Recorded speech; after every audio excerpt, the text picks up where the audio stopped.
Alright, we're live. Finally, we are live. A little late this morning, but that's okay. Let me swap on over the Remys.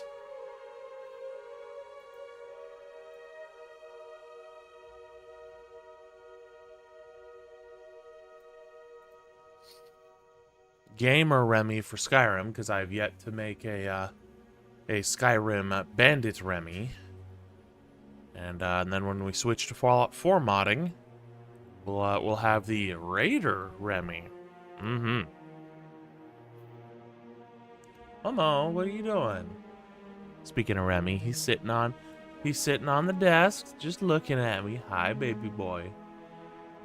Hi. Are you a happy boy now that I'm finally awake?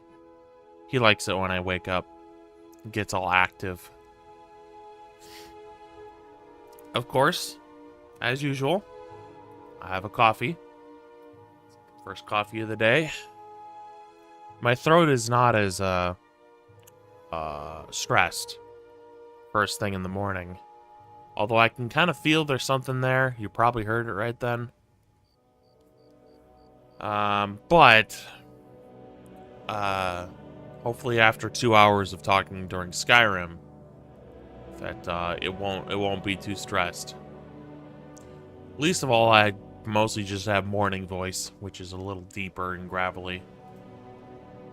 Okay, let's get MO2. First, we gotta get Steam launched. Just use Steamless. I know. I probably should.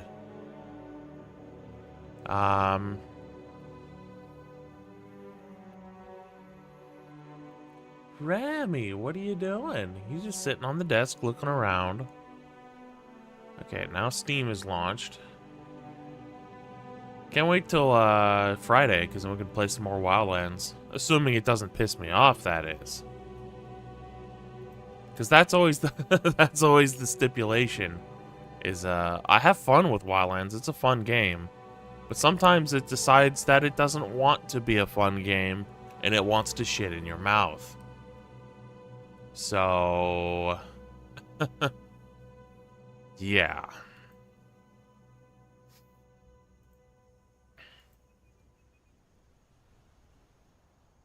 Momo. I cannot wait for more Omega. I almost said Omega. Omega 42 mods for Fallout 4. They're one of the cooler mods. Or, excuse me, mod authors. They make some cool mods, that's for sure. And apparently they have their own perk overhaul, but it's on their Patreon. And from what I could tell, their Patreon is like, you know, for the very beginnings of a mod, and then they release it on their Discord shortly after, and then if it's good enough and isn't using things that might not be allowed on Nexus, then he releases it on Nexus. So I'm kind of just waiting to see what happens with this perk overhaul, because Omega 42 makes tactical mods, which means if he made a perk overhaul, it's probably going to address all the issues I have. Not the issues, because the game's fine. Base Fallout 4 is fine. But it's probably going to fix the issues I have with the vanilla perk system and similar perk overhauls. By not having things like VATS or power armor or energy weapons, that sort of thing.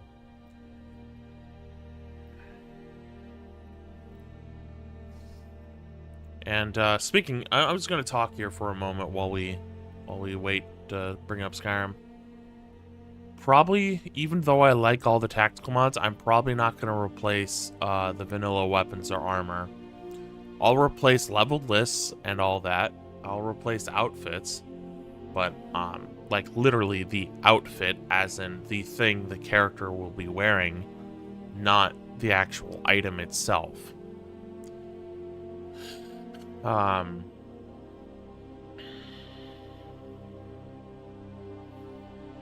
So yeah. Anyways, I need to launch some Skyrim, so I'm gonna pause the music here.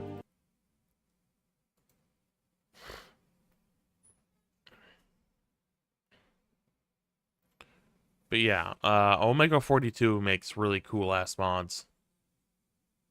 Just sometimes it's using another person's mod, granted with permission, but that person's mod, they decided not to post it on Nexus for whatever reason.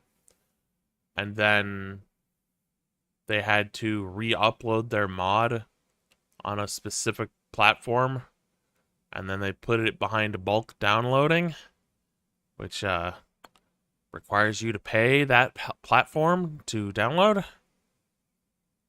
So it was like, that sucks. And the only reason that this other mod author did that was because their Google Drive was getting full. So like I understand, but it sucks that they put it behind bulk download. I mean, I guess for convenience, it's better to be behind bulk download, because then if you just want all their mods and decide which ones you want afterwards, then just download all the folders. But again, that requires you to pay that platform money to download those things.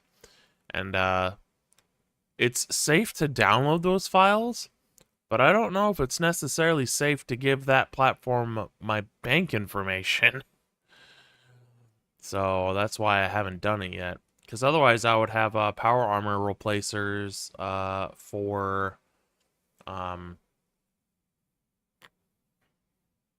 I would have power armor replacers to replace power armor with... for lack of better articulation, Juggernaut armor. No, not the Call of Duty Juggernaut. Escape from Tarkov style Juggernaut outfits. But I didn't read the requirements fully on the EFT power armor replacer. And it said that it needed another mod by this other mod author I just mentioned. And it's behind the bulk download. So it's like, I guess I'll go with the Call of Duty one. Because the Juggernaut outfit I got a link to. The Call of Duty Juggernaut, that is. So I'm using that instead. And it's fine. It's a fine enough outfit. I just have to make sure it's properly replacing all power armor NPCs. And not just a specific selection.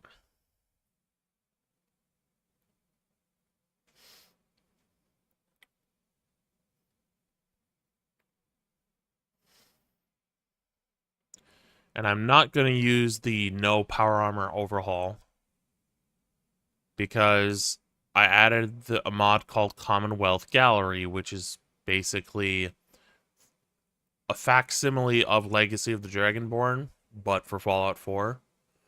And it has power armor stands. And I'm like, you know what? I kind of like collecting power armor. So I think we're going to do that. I think we're going to collect power armor. Not use it, but collect it. Alright, let's get in the game. Now, the one thing is, I don't know if we can buy power armor pieces. I know we can buy power armor frames.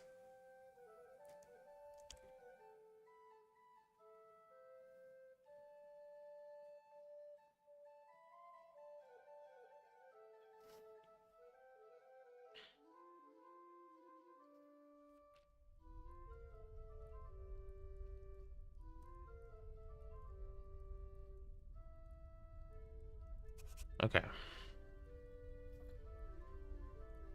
Give me that bread. Oh, I pressed the wrong button. I pressed the Fallout 4 activate button, which is... In vanilla Fallout 4, it's the same as Skyrim, but I changed it to F so I could have E for lean right. Alright, let's eat the bread.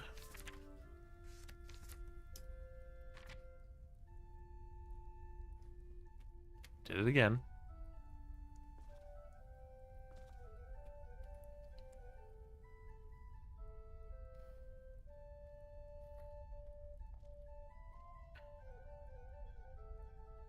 Okay, and then we just sit here and talk for a while. Gotta drink my coffee before it gets cold.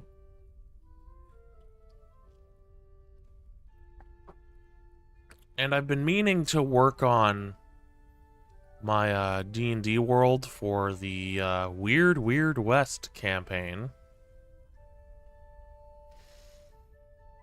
But I just haven't. I've been lazy. And then last night, I was going to continue modding Fallout 4.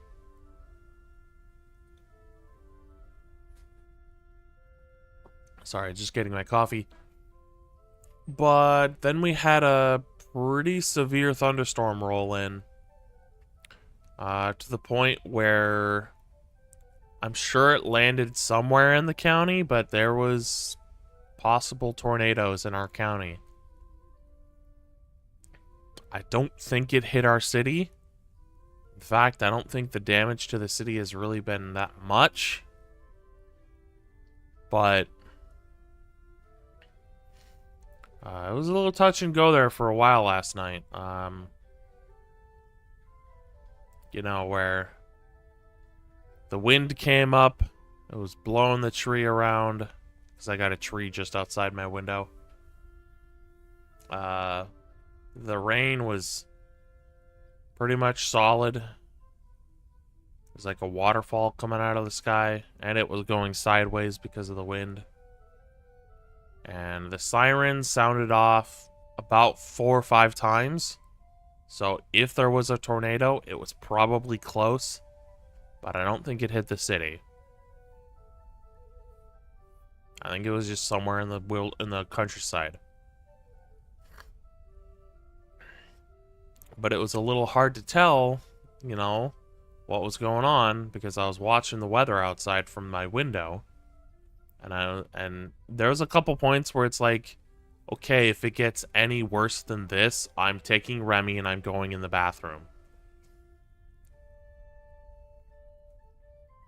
You know, for safety, you know, where you know, there's a wall between, well, there's a bunch of walls between the exterior walls and the bathroom, and there's the whole bedroom and closet on the other side of that wall, and then the other walls are concrete walls. So I figured, you know, if I didn't want to put Remy in the pet carrier and then like get frustrated trying to get him in there like while a tornado's going on, then I'm just gonna go in the bathroom and we're gonna hunker down there for the night. Thankfully, I didn't have to do that. The only other thing I would have had to leave the bathroom to do was grab Remy's food and water and maybe a blanket for myself. But I didn't have to do that. The weather passed. But it was pretty severe. Severe enough for the siren to sound off multiple times. So I am continuously glad that a lot of the really bad weather tends to avoid our town. Our town is like a D&D location where it's like, oh, the ancient spirits and the amulet of the lake. It protects our town from evil and monsters and bad luck. We've had good fortune when it comes to the bad weather. That sort of thing. It seems like all the bad weather avoids us, even if it gets plenty bad in our town, such as the severe weather we had last night. And I'm sure with the way the wind was, there's probably things that got knocked over. Tree branches, maybe some power lines. But we never lost power. Hell, we never even lost internet. So, I consider myself very, very blessed to have avoided a tornado. So, yeah.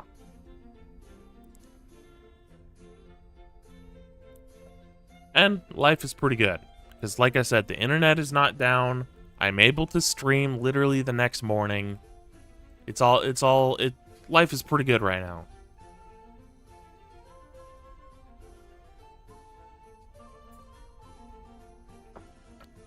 Just having my coffee.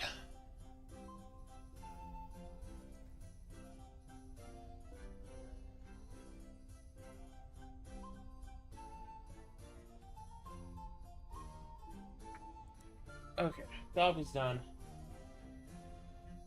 I need to grab some music from Manor Lords and from Kingdom Come Deliverance to add to future renditions of the medieval Skyrim soundtrack. A little snuffly, a little stuffed up. I sneezed a bit earlier and that activated the mucus glands.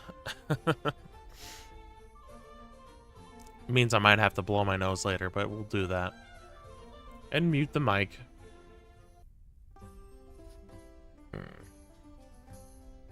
Although I'll burp on stream, that's fine.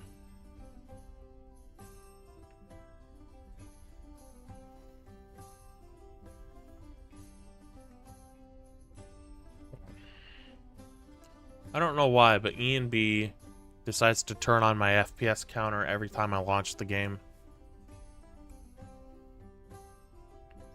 And just to get a quick readout on how much time we have left. We have 87 days left in jail, not counting 5 days we have to serve in Whiterun.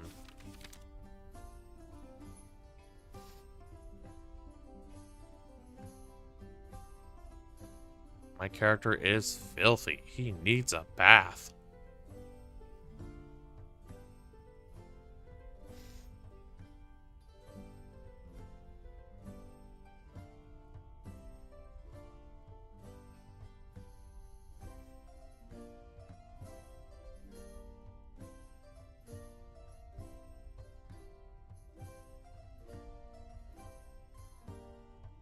Basically, if you can't see the character, he's basically a mass of brown furs and dark splotches on his skin, which are dirt, sweat, grime. Who knows what else? Probably shit. He's not been living in very humane conditions in this prison cell. They've not given him water. They've only given him a loaf of bread every day. They're not letting him bathe.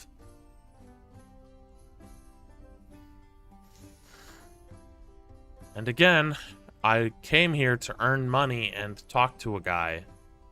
And, I don't know how much money I'm going to have left, but I hope it's enough to make it back to Whiterun. And then when I get to Whiterun, I've got to serve 5 days there. And then I got to think about trying to make more money. Because I got to make money to pay people to train me so I can get training. And then I need to exercise and eat to become stronger in order to use these items that I currently don't have in my possession, but will be given back to me as soon as I'm released from prison.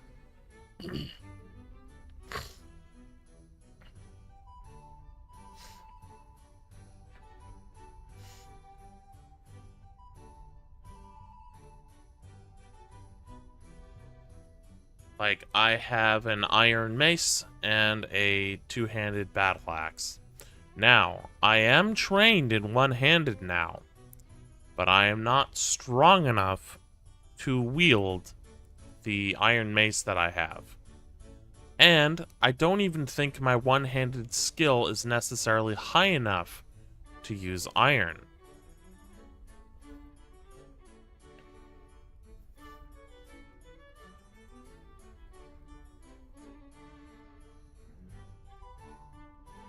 And you might go, but isn't iron tier 1? Yes. Well, technically no, but basically we have things set up in a way so that iron is pretty low on the list of skill requirements, but it's higher than wood.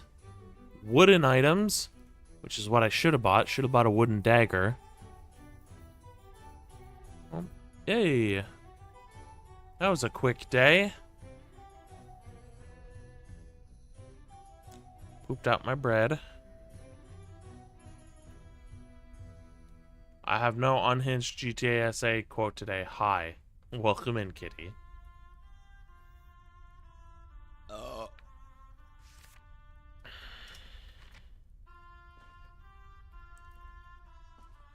Let's see. Okay, let's sit down again.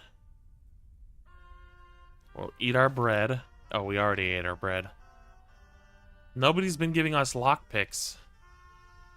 Because sometimes when we get a loaf of bread, there's a small chance that there's a lockpick inside. But we haven't gotten any lockpicks in a while. I mean, I'm not going to break out, but these lockpicks will come in handy.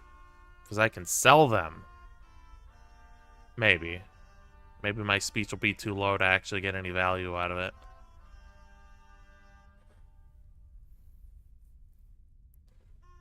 I hope you're doing well, Kitty. Hope school isn't stressing you out too much.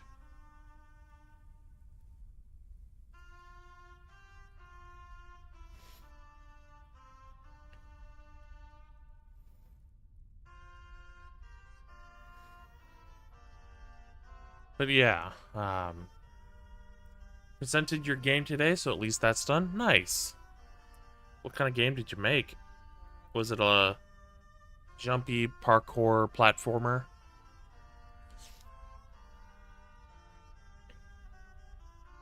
Sure was. Nice.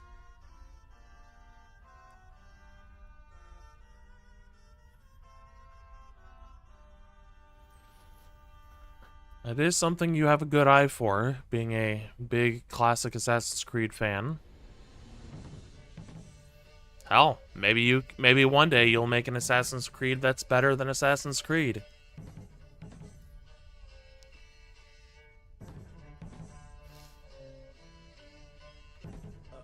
What? You never heard a guard belch before?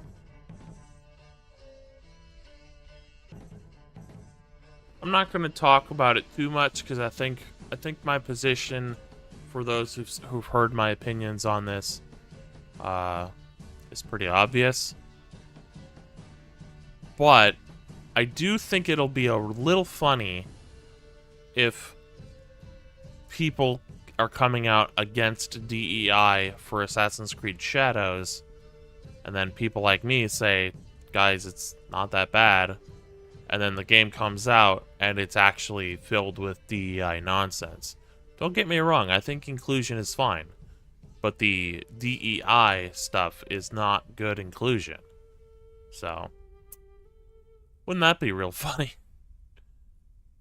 Let's see here. Now that I've done a bit of game dev, I actually kind of want to try and make a whole thing. It always bummed me that AC Brotherhood doesn't have a level editor for the virtual training missions.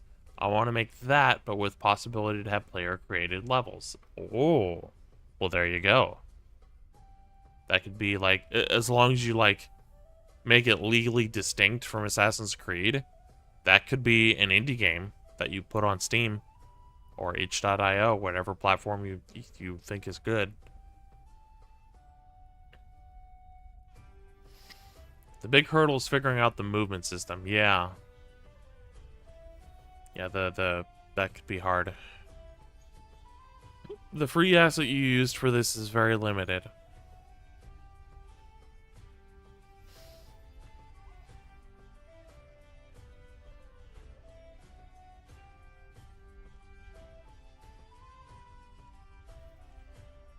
And don't beat yourself up if you can't make a super amazing first-time indie game. Like, you're just starting out and everyone starts somewhere. I am a perfectionist, so I will ignore my own advice. But I implore you to think about that. Relies on nodes that get attached to parkour objects. It's not dynamic like Assassin's Creed. I see. Huh.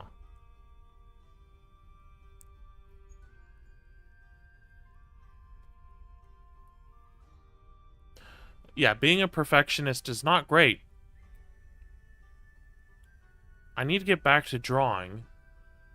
But the issue I'm having with sketching, when the last time I sketched was like about a month ago, is I kind of get bored, and that, like, I'll do the upper half of a character, and then it comes to the legs, and I'm like, you know what, I'm good. I'm okay. I don't need to do the legs. So I think what I need to do to remedy that is I need to do half portraits.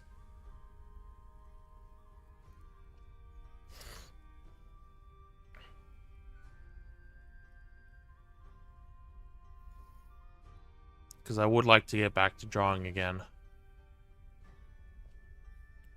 I am a stubborn, spiteful creature, which means I refuse to let people who ruined art for me to prevent me from doing more art.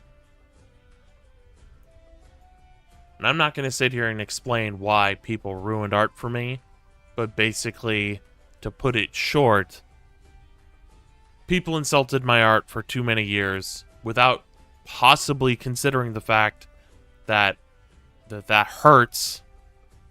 So then I'm like, you know what, fuck this, I'm done. That's basically what it was like. But I refuse to let that be the case. So I'm going to try and get back into it. And certainly when I was in high school drawing, or, you know, perhaps in college drawing, I had a lot more free time to just waste. Not waste, but I had a lot more free time to just sit there and draw for hours and hours and hours.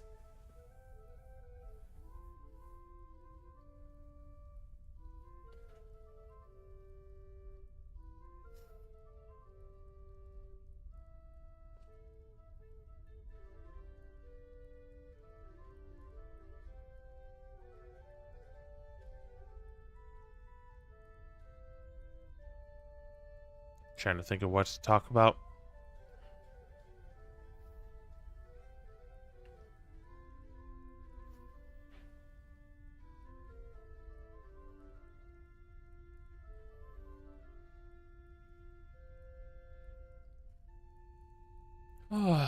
I do think that no matter what's in Assassin's Creed Shadows, the game will come out and people will still find literally anything to make a whole 30-minute YouTube video about to complain about.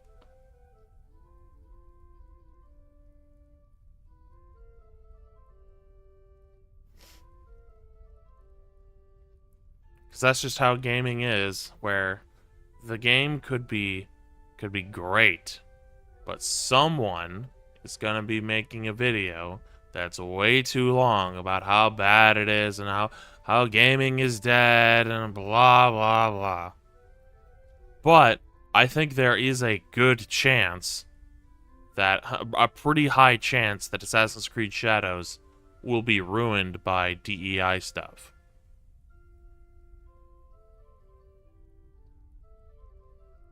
But I'm keeping an open mind because the concept is cool in my opinion. And again, I'm not going to get into the elephant in the room because I've already addressed the elephant in the room. I don't need to reiterate it. But for those who don't know, who might be watching on, say, YouTube, I think Yasuke is cool. Concept is neat. And I'll definitely be playing as Yasuke, unless there's missions where it's like, oh, you have to play as the ninja girl, and then there's missions where you have to play as Yasuke. But what would be cool is if they have missions for each character, but then be like, well, you can still beat the game without doing all of the missions. That sort of thing. And as far as, like, bridging the gap between modern ARPG Assassin's Creed fans and classic stealth Assassin's Creed fans, this should have been a knock out of the park kind of move from Ubisoft. Like, you know, appealing to both demographics, which is, like, really smart. But I don't know if it's really going that way. It doesn't seem to be. Really hope Shadows is good, like without DEI bridge SBI shit, without bullshit ARPG mechanics, without terrible storytelling. I think the ARPG stuff might be there, but only when you're playing as Yasuke. And maybe a little bit for Naue, but I think it's going to be a little like Wildlands for Naue, where like in Wildlands, yeah, there's a skill tree and all that, but it doesn't really have so much of an effect on the game or how the character plays.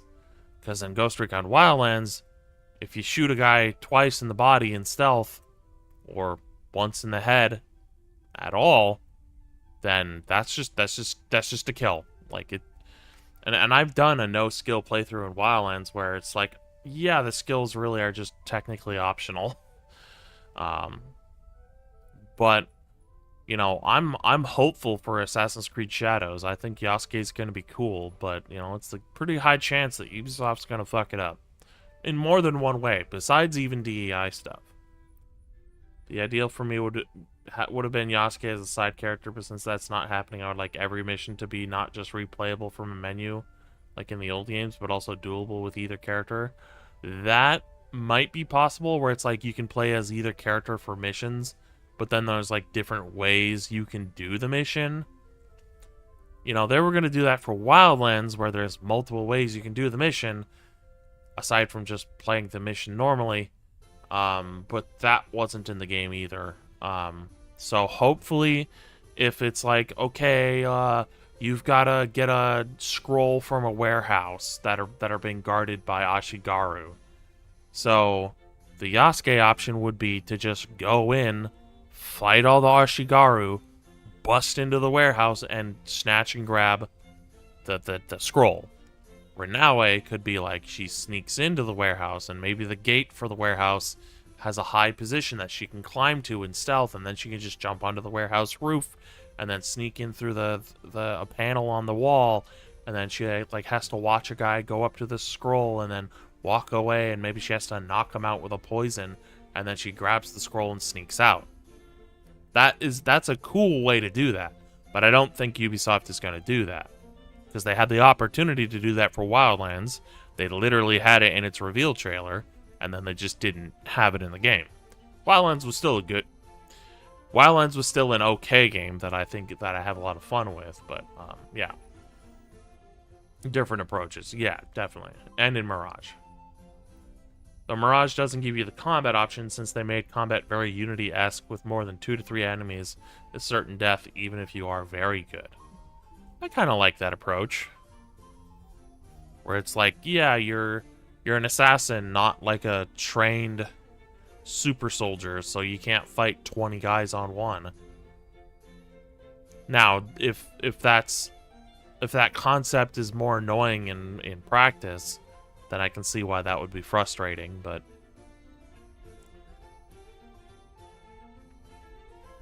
yeah, I am hopeful for Assassin's Creed Shadows.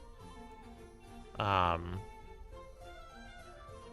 I definitely think there's a story that can only be told if Yasuke's playable. Like, it would be great to show how xenophobic Japan probably was at that time, and probably still is, towards literally anybody that's not Japanese. It doesn't matter that he's black. You know, it's a matter of he's a foreigner, so he's both fascinating and, you know, fuck him, he's not Japanese. Because, like, I think when the Dutch, not the Dutch, I think the first few European travelers to come to Japan were, like, imprisoned. Because who are these people coming on our shores? Throw them in chains. And lots of Japanese youths in the modern day are very accepting of people from other countries. Sure, there's exceptions. And at this point, it's really only the boomer of the boomers in Japan and the boomer government that really doesn't like foreigners. But yeah, coming from a half Japanese guy, Filthy Frank that is, I'm not. I'm a regular white guy. But Filthy Frank, a half Japanese guy, said, in context of weeaboos, you know, praising Japan, it's like, you're literally praising one of the most xenophobic cultures to exist. So, that's a story that can only be told if Yasuke is Yasuke. So, You'd love it here. We hate most foreigners, though we're not exactly to blame. They do it to themselves by acting like total fools. Well, maybe tourists shouldn't be fools then.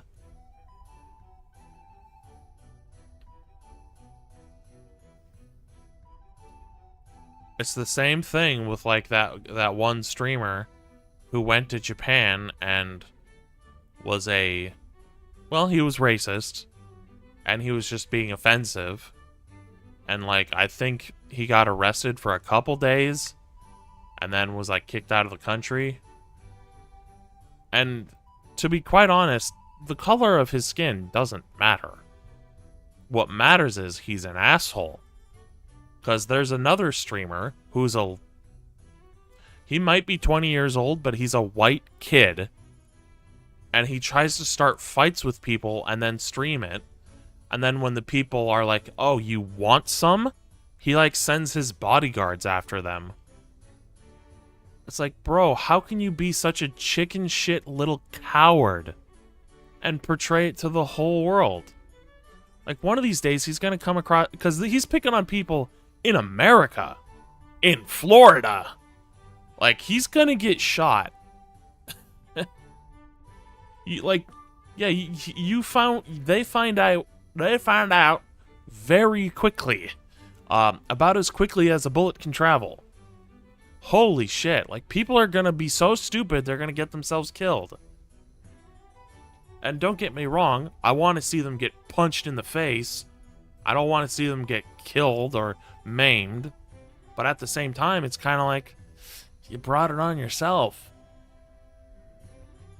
He got arrested once and then another time and deported. And then he went to Israel and is doing the same thing, except that Israel aren't as patient. Yeah, he was basically sexually harassing a female police officer in Israel, and then the male police officer was like, nope, you're arrested now. Fuck you, you're arrested. If you, he should try that shit in Germany with the Polizei. Polizei? The German police. They don't fuck around. They will pull out a club and beat you with it. Picking on people in mostly red states is a death sentence. You will get fucked up. Rednecks don't fuck around. Yeah. And don't get me wrong, I don't want to see these people get killed or maimed. I think a nice little, like, 50% power punch to the face would be a little satisfying. And a lot of these people have very punchable faces. Like, they look like I said, the one white kid, he's maybe 20 years old, but he's a kid, and he has a literal baby face. And it's like, bro, you are so punchable.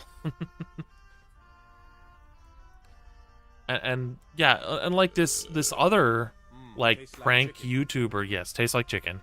This other prank YouTuber, I'm sure you've seen the footage and heard of it, but like he was like harassing this delivery driver in a mall, and you know what the delivery driver did?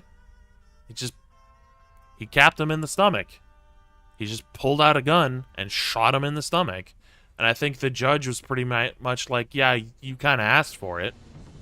I think the guy who shot him still got a little jail time for, like, you know, basically firing a gun in a mall.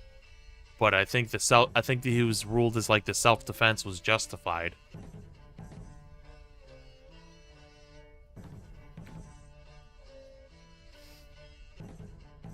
It's just like, man, can people just like, can we quit the, can we stop the Instagram, TikTok, yes, even Twitch,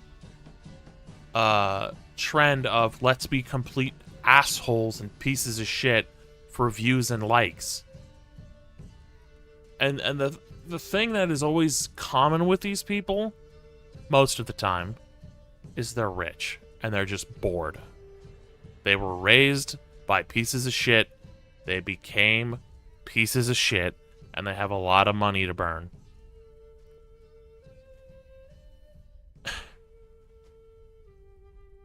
Not saying poor people can't be assholes, because certainly I've come across poor people who are assholes, speaking as a poor person. But it's just like, Bro, can we just not do that? Can we just not film being an asshole for likes and views?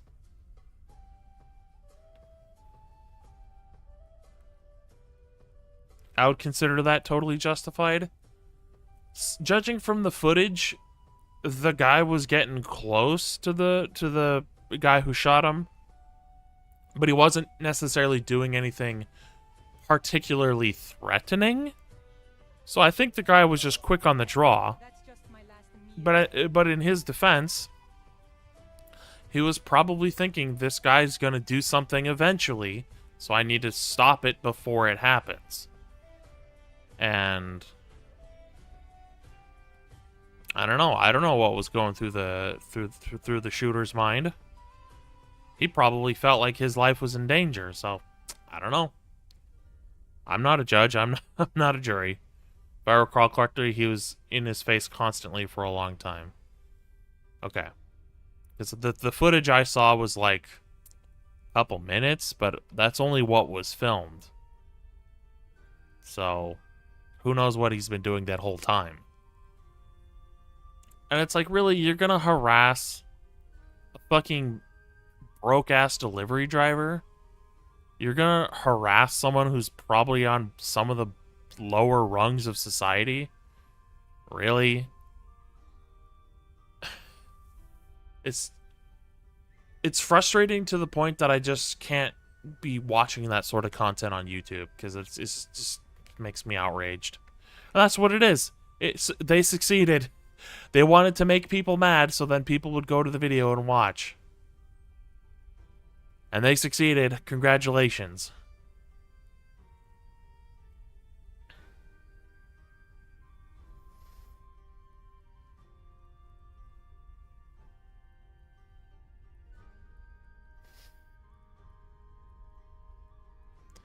And I think Mike Tyson had a quote, like, I don't know the quote fully, because every time I hear it, someone is, impersonating his voice, which makes it hard to understand. But he said something along the lines of, people say too much shit without the threat of getting punched in the face.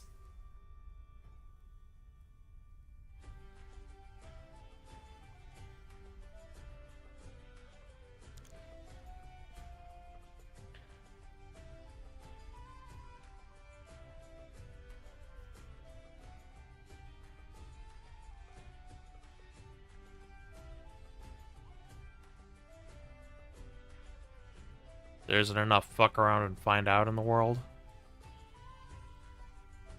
Well, as they say, steel sharpens steel. So, I'm not saying every kid who's being raised has to be raised harshly. But it seems as though the rich kids are being raised improperly.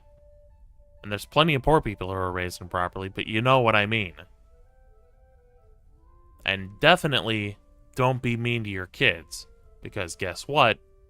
The same pressure that makes diamonds will crumple a flower. So.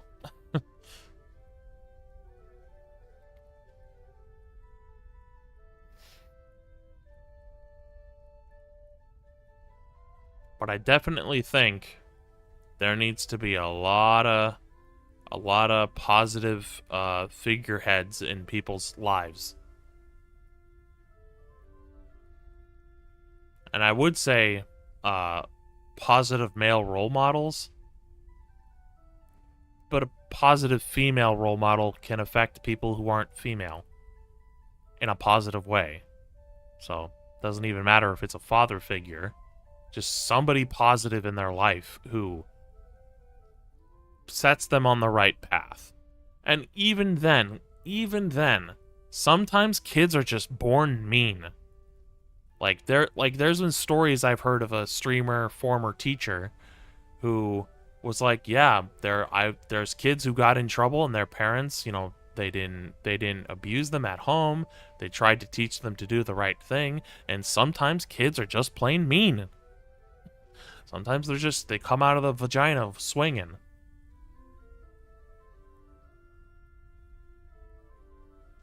But at the same time, don't be the type of parent that is like, oh no, you choked on apple juice. We'll never let that happen again. You will never drink evil apple juice again so it can't hurt you. That is also a negative figurehead in their life, is if they just coddle them and tell them everything is not your fault. You know, you're the victim of every situation. And a lot of the times, when victims are victims of a situation, they actually are. Like, you know, oh, sorry, little Jamal. People picking on you for the darkness of your skin at school. Well, you just need to suck it up. Well, that's not helping. That definitely doesn't help. And there are parents who raise their kids like that. Like, oh, you got bullied because of something that is, you know, probably a little systemic. Just deal with it. Suck it up. And, like, that's not good. Let's have our bread while these guards are belching. Oh, nice. I got another lockpick. Hell yeah. Who's sending me lockpicks? Like, people like to, you know, make exceptions or say, well, this happens too, but systemic racism is a problem. I don't think it's as big of a problem as some people make it out to be, but those some people are usually very extreme and very hyperbolic and were probably raised on the internet. So, it's bad, but it's probably not as bad as people say it is. Some people say it is, that is. And because Hassan, tastes like chicken.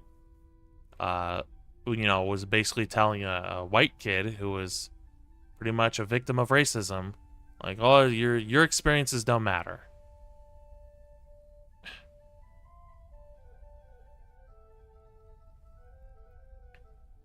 Simply because apparently systemic racism is the only racism. And, like, I'm under the philosophy of don't be racist to anyone. Don't be sexist to anyone. Just be nice. How hard is it to just be nice? Just be nice to people. Maybe have a little bit of a friendly banter back and forth, but don't go too far. We should all know the boundaries, and if we don't know the boundaries, we need to tell people the boundaries. But just be nice. How fucking difficult is it? See, the way I was raised is a fairly liberal ideal. Be nice to everyone. Give everyone a chance. Be calm. Don't be racist. Don't be sexist. I don't think it was the idea was around at the time when I was growing up. But hey, don't be transphobic. Be nice to people, and everything will be all right. How difficult is that for people to understand? Whatever happened to live and let live? Yeah, I mean, sometimes some battles are worth fighting. Not all battles are worth fighting all the time. You're gonna get tired. Don't forget the white people can't experience racism because they have the correct skin tone. Well, it depends. In America, for the most part, yeah, we don't have to worry about as much racism. And usually when there is targeted racism against white people, it's usually extreme exceptions. Doesn't make it any less valid, doesn't make it any less shit, but it's usually the extreme exceptions. But, like, go to Japan. Try to get into Japan as a white person. And again, it's not because you're white, it's just because Japan doesn't like foreigners, for the most part. A lot of the younger Japanese generations don't really care. They're like, fine, bring him in. If they can provide something to our country, that's awesome. And there's even some older Japanese people who are like, yeah, as long as they, bring prosperity to our country, they're welcome in. It's just the boomers of the boomers in Japan who are very xenophobic. Or like be a black person in China. Like, as far as I can tell, the Chinese are not white. But they can be a little bit racist towards black people still. That's not saying all Chinese are racist and all Chinese are bad. Certainly not. But it's a bit of a problem. So, like, I think the problem with American political views is we have the idea that America is the entire world. And it's like, no, we need to, like, get out of our bubble. America is not in a bubble. Like, we should stop looking at world political views and cultural ideals from an American perspective. We should try to, expand our perspective a little. Be anyone not Chinese in China. Or be Tibetan. They are extremely racist towards Japanese people. And to be honest, not saying it's acceptable, but I can kind of understand why. That the Japanese did, do a lot of bad stuff in or around the World War II era. They did a lot of bad stuff in China. So, like, it's not acceptable to be racist to the Japanese if they're in China. But I can at least kind of understand. Doesn't make it good. But, yeah.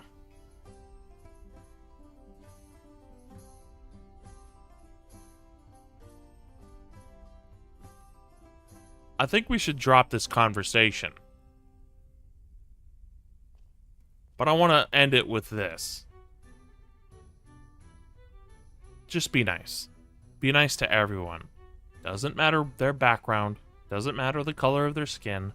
Or their sexual identity. Or their gender. Or their sex. Or how they look. Or how they dye their hair. Or what clothes they decide to wear. Just be nice. Be nice to people. It's not that hard. To use a quote that some people use, it costs nothing to be kind. Be nice. It's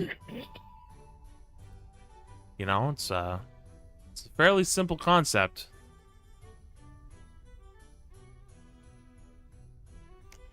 And just because if you're nice to someone and they're not nice to you, don't make it a whole blood feud. Just leave them alone. And if they keep coming at you, then sure. But, just like Kitty said, live and let live. It's not that hard to be nice. Put your foot down when it's necessary. But just have a little bit of patience. And yeah, that's all I really have to say.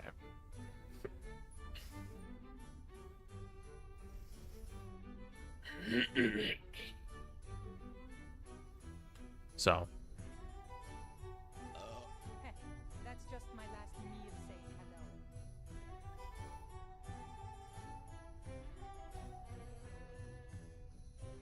Anyways. Modded Fallout 4. We're still modding up the game. Season 2 is over with. Because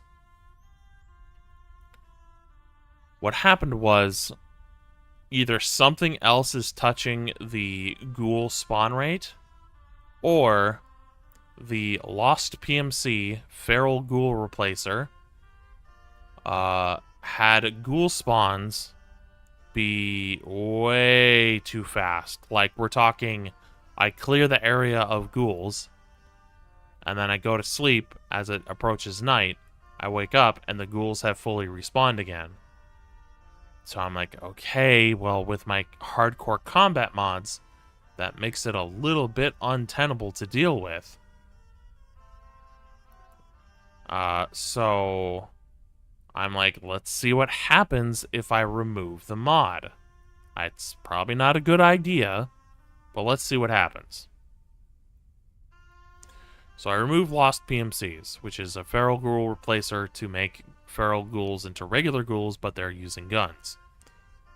So I get back in the game, and the ghouls are now feral, but they're missing their head, which I thought was pretty funny. I was like, we're gonna fight cursed headless ghouls now. But what happened was, and it was even happening a little bit with the regular Lost PMCs, just that it didn't happen for every single kill. But every time I killed a feral ghoul after removing Lost PMCs, with the Crime and Punishment mod, which has a karma system, it would say, your karma has been decreased, which is like reputation, for executing a non-combatant. And I'm like, non-combatant? They're literally trying to kill me. So, with that, I was kind of like, this is not going to work. Especially considering I was going to be playing Brotherhood of Steel, to the point that some of the missions are going to have me kill quite a good amount of feral ghouls. So, getting my karma decreased for every single time I kill a feral, that's not really going to work. And I'm tempted to remove the Feral Ghoul expansion pack to then replace it with the Fall Evil zombie pack and the Fall Evil complete. Which Fall Evil, if you could guess, is a Resident Evil zombie replacer. However, I'm trying to get the vibe to be Stalker Tarkov, and there is a ghoul replacer that's basically just a reskin for the ghoul to make them look more like mutants, I guess, from Stalker. So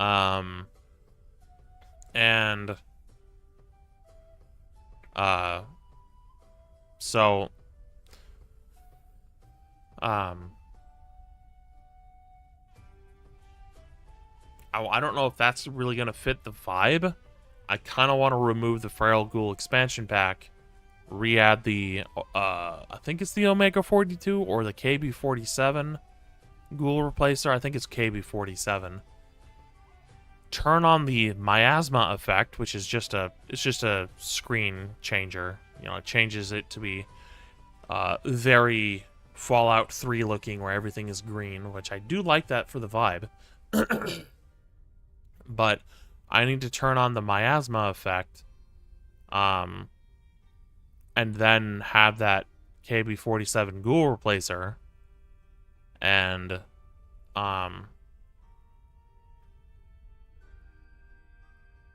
so on and so forth. Now, I want to look into other replacers as well, like Deathclaw replacers. There is a mod to make super mutants into raiders, but I'm using a mod.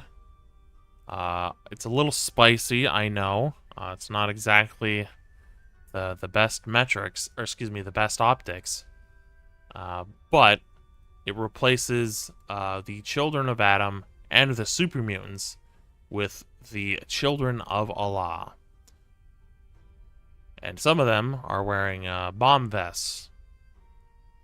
So, if people's reaction to that is, you know, like, we don't want to see that, then it'd be like, okay, I will stop the playthrough and remove it.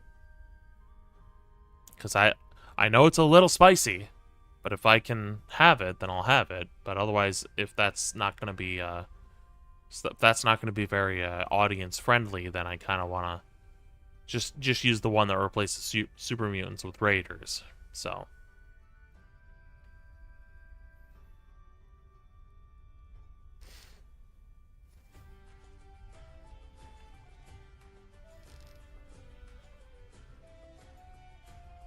I did remove the Bulgaria radio mod just because it's a full ESP. And I'm like, the only reason I want to use this is to have Kitty listen to it. So I'm just going to remove it. So I did. I might remove the civil defense radio as well, simply because I'm probably not going to listen to it very often. So I'm probably going to remove that. I'm keeping the Zone FM, because it's Zone as in, like, couldn't you ESLify it? Well, when I did my mass ESLifying, something broke, and I had to un-ESLify those things. However, I can certainly try and ESLify just the Bulgarian radio mod. The only problem that will be is when it comes to script mods with scripts, some you can ESLify, some you probably shouldn't. So I don't know if the specific Bulgarian radio mod or any of the radio mods really contain any scripts.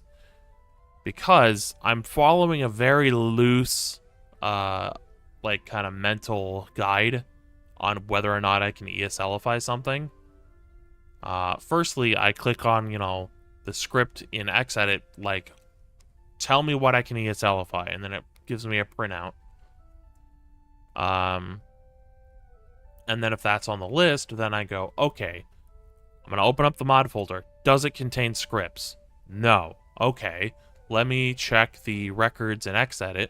Does it contain NPCs? Does it contain new cells? Does it contain quests? And if it contains quests, does the quest have a proper script folder in the mod folder? What else? I think that's about it. And if it has none of that, then I'm like, okay, I will ESLify it then.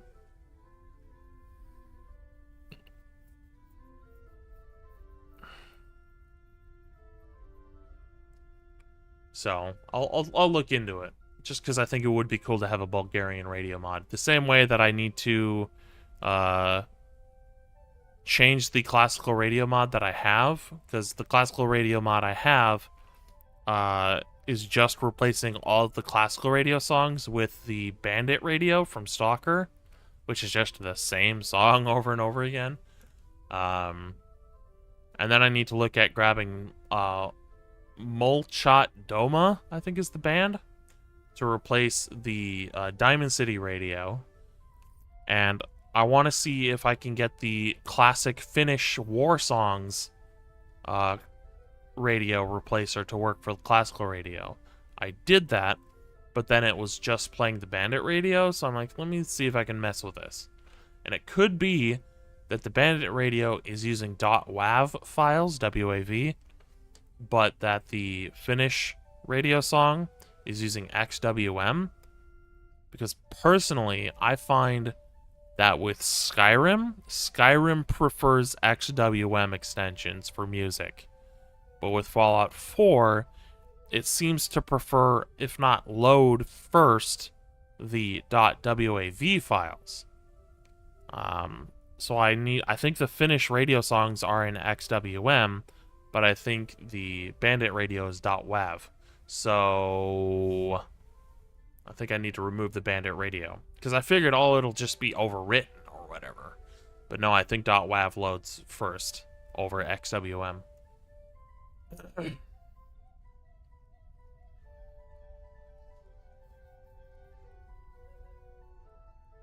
And even if the XWM doesn't work, then then I'll just go with the Bandit radio, I think, or maybe find some different songs to replace with. Because there's an old world blues radio mod, and there's a standalone version of the Russian radio from that radio mod called Gopnik Radio, which it says it's Gopnik Radio, but then it's just playing like classic Soviet tunes, which are fine, but it's kind of like, this would be better for like a classical radio replacer. So I want to see if I can grab those files and replace the classical radio with that, but then have like Russian hard bass and things like Molchat Doma in the Diamond City radio. And I'm not entirely sure I'm going to stick with the Russian voices after the next playthrough, for like Russian voices for NPCs, especially considering we have mod added NPCs who speak in English, and every once in a while the game will, you know, bug out and revert to the regular English voice. But I want to try it out for the next run, because we're going Stalker Tarkov themed, so I figured it'd be nice to have Russian voices. You support Russia? No. I don't support Russia in that way, so it's just a game. It's just a video game with silly mods. It's just a silly little video game with silly little mods filled with silly little bugs. It's just a game. Just play Stalker? Nah.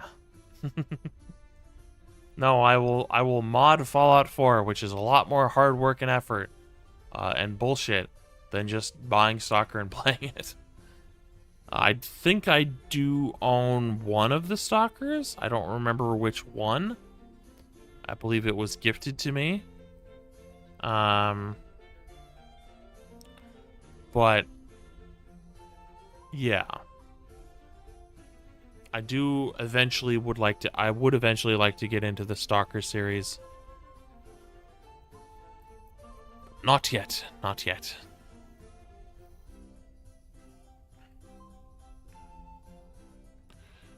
It's the same thing with Fallout New Vegas, where it's like, I'll play it eventually, but not yet. Especially since, you know, it's probably not going to last forever like this, but we are going to be focusing on Skyrim and Fallout 4 for a little bit. And also going earlier in the day. Because according to the analytics on Twitch, the highest number of viewers is around 6 to 7 a.m. my time. But the optimal time to start would be like 3 a.m.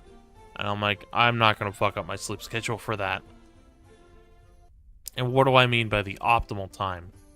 Basically, the optimal time to stream in a specific category is before the peak viewership. Because then you can get in early, get in the viewers while you're live, and then it will gradually rise until the peak viewership.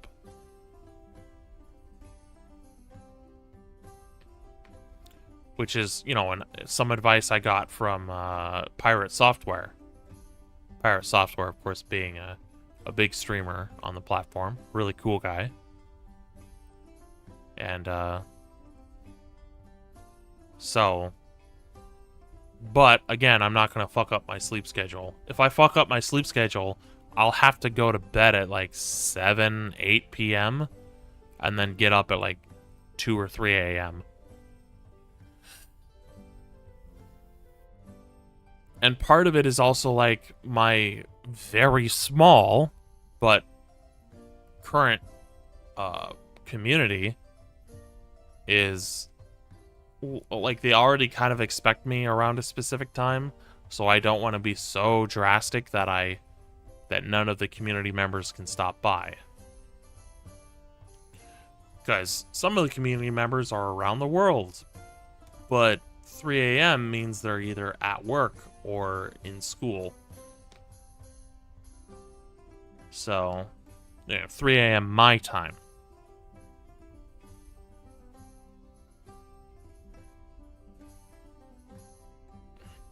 And the only problem with me going live early is there's a cool Australian VTuber that I started watching, and she's live before I wake up and a little bit after I wake up, which means I won't be able to catch her if I'm already streaming. However, I can still watch VODs, which is what I plan to do. But I like catching her live because I occasionally chat. And normally when it comes to such a big audience like that, I normally don't chat. But considering I am, or was, really says something about the quality of the community and the streamer, where, you know, I feel comfortable enough to even chat. And she's cool. She's even based, as they say. She went to Las Vegas for like a Twitch event, I think. And she filmed herself going to a shooting range at Las Vegas and shooting a bunch of guns. She shot like assault rifles, shotguns, 50 cal sniper rifles, the whole gamut.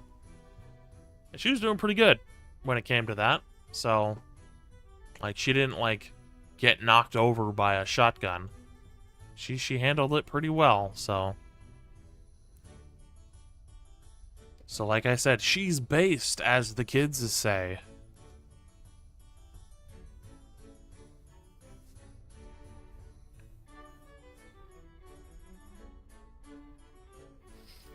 And I think my selection of weapons for mod-added weapons for Fallout 4 is quite varied. Like, I have enough, like, Western guns. I have plenty of, like, Soviet-style guns, or even just Russian guns, period. And, like, there's an occasional older gun. They're not as common as they once were in my mod list, but they're still there. So, I think the variety of guns is pretty good. Which also leads me into not replacing any of the vanilla weapons. I'll change the level lists or what certain NPCs are using. But, I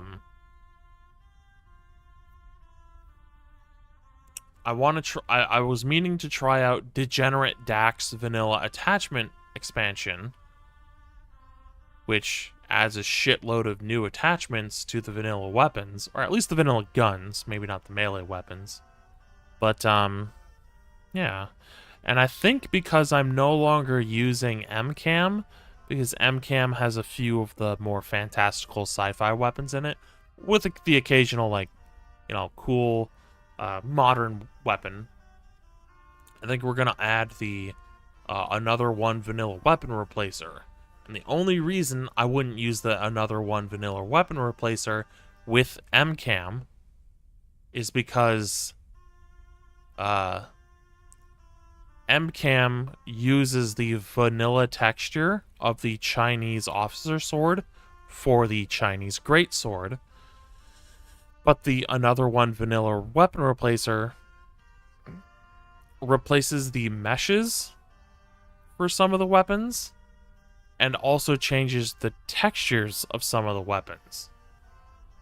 So it changes the texture, or rather, it replaces the texture for the Chinese officer sword, and so the Chinese greatsword has all these fucked up textures on it. Now, I do need to check something with the another one vanilla weapon replacer, which it's a replacer for melee weapons, pretty much. Because the machetes are also having fucked up textures, and I don't know why. So I need to like check bug reports and all that, see if there's anything I can do to fix it on my end. Because I'm pretty sure it's on my end. I don't think the original mod is like that, especially considering like the images they show for the machetes. Like, it's obviously working on his end. So maybe something in my mod list was always in my mod list that fucked it up. Maybe I'm using the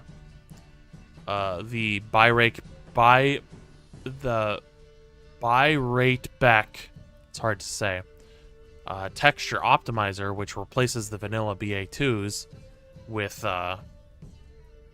its own BA2s.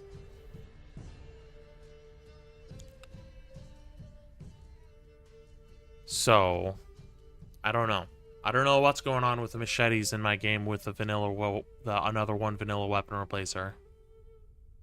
For some reason, the textures are fucked up on it, and I don't know why. But I need to check the bug reports and all that. In fact, I might even look at MCAM as far as the standalone versions of those weapons that are in MCAM. And see if I can add those and ESLify it. because the standalone version is probably ESL-fiable. Because there's, like I said, there's more fantastical sci-fi weapons in the entire pack, but they do have, like, actual proper weapons that I would be interested in using. Least of all, it has some joke weapons, like it has a frying pan, and the frying pan weapon has its own sound effect, which is hilarious. You hit a guy, it goes bong! It's really funny. But I don't necessarily want joke weapons. I love the frying pan. I think it's great. The other problem I have with MCAM is it has a scripted leveled list injection. It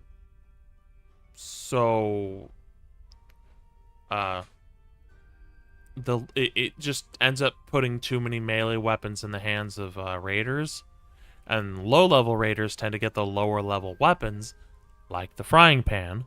So while it is funny, it's a little bit of an iconoclast or clashing of themes with what I currently have in the mod list. So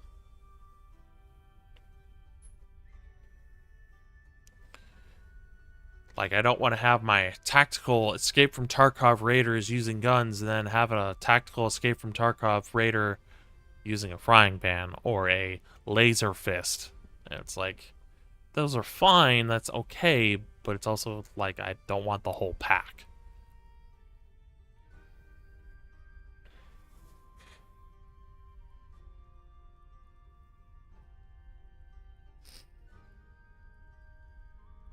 And then, of course, I want to see if I can add a mod that adds a new raider faction. It's a quest mod, and it's called the Gore Lords of Gore Town. And it requires a gore mod that is not safe for work, unfortunately, but there's an add-on for it that is an add-on for the base game to remove more gore. And the add-on removes basically the gore from that mod so that if you can use it in a safer work environment. And the original mod author doesn't have the intention of, like, say, streaming it, but they were just kind of weirded out and disgusted by all the weird, sometimes sexual gore. And it's like, yeah, let me just remove that. So I want to see if I can add that with the gore remover.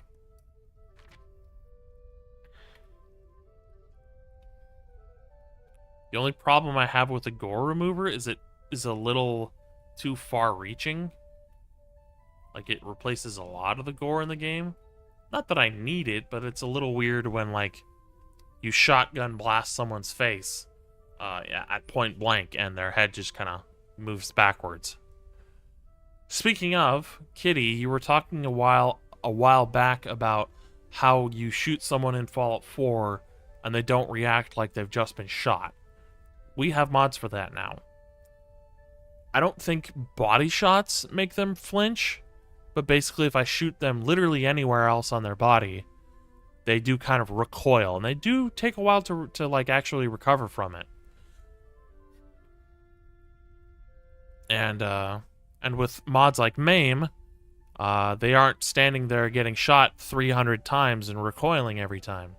Because that's a problem I have with stagger systems is, if it's one-on-one, I can just stagger the guy over and over and over and over and over again, and he can't fight back, which makes it not very fun.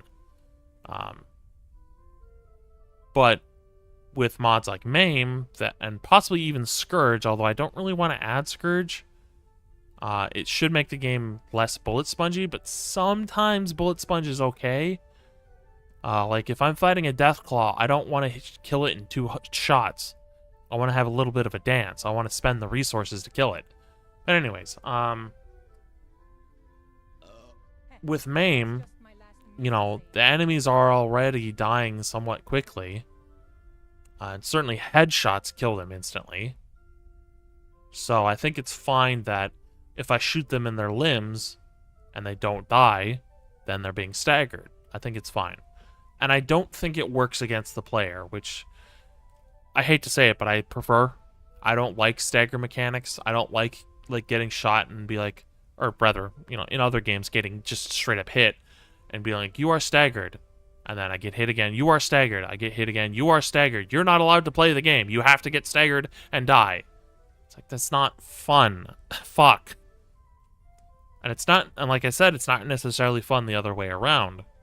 Which is why stagger mechanics in games like Dark Souls are actually, like, well thought out and well designed.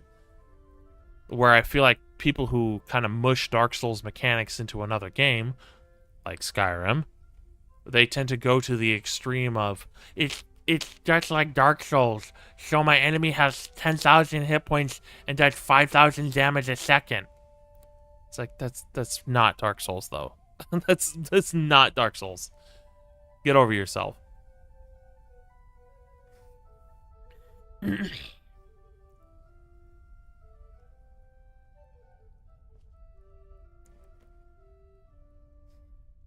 So, like, the stagger mechanics in Kingdoms of Amalur, and maybe I'm just noticing it more because I'm playing on hard difficulty. So, like, it's harder.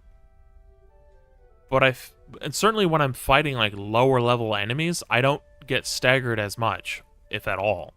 But if I'm fighting enemies above my level or to my level, then sometimes I do get staggered.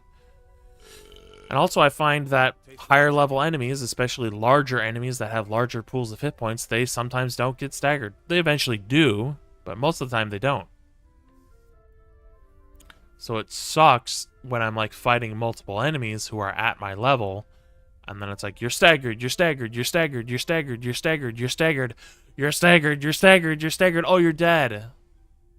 Yeah, game, I wonder why. Because you didn't let me play.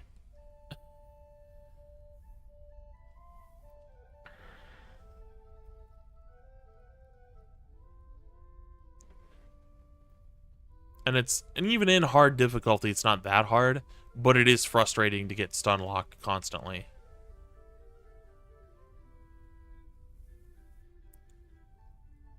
Especially in a boss fight where there's a shitload of minions, because they can hit you and hit you and hit you and hit you, and then the boss hits you and you're dead because they get to do 1 billion damage. It's very frustrating. Speaking of, I think when we're level 30, we're going to go back to the Maid of Windermere and do that quest.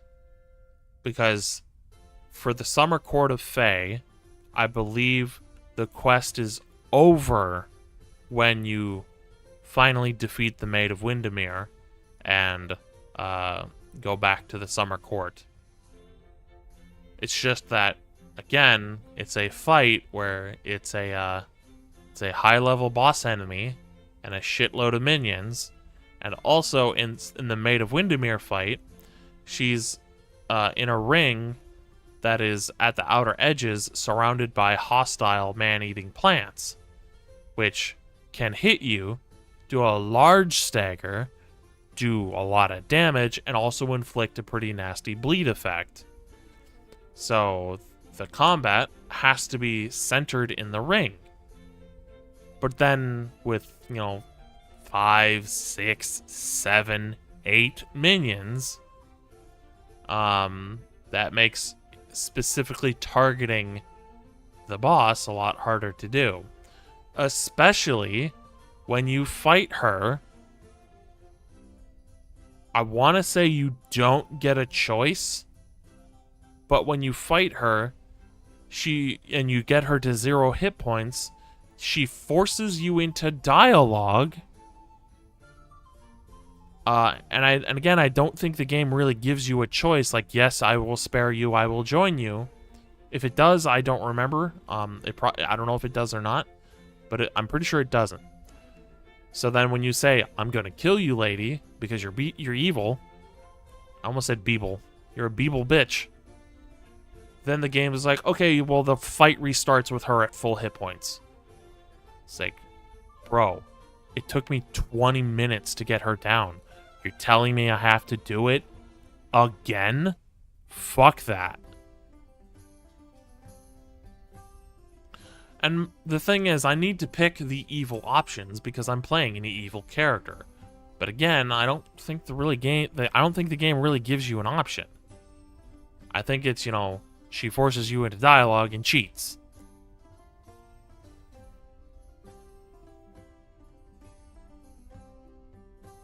Oh, on my head.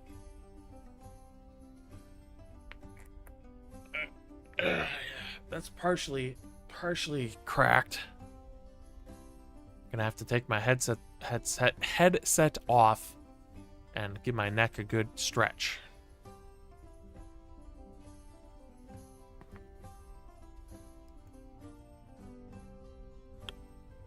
Not too much though. I don't want to pull a muscle.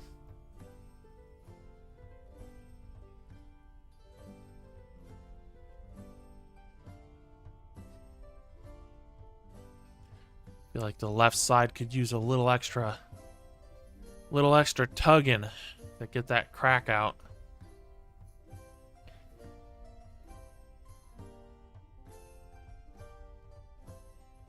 The right side,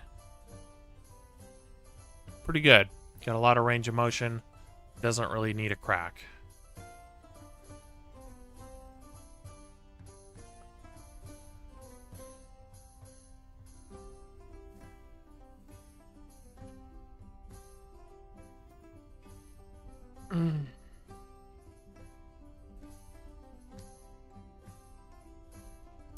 Thinking of what to talk about.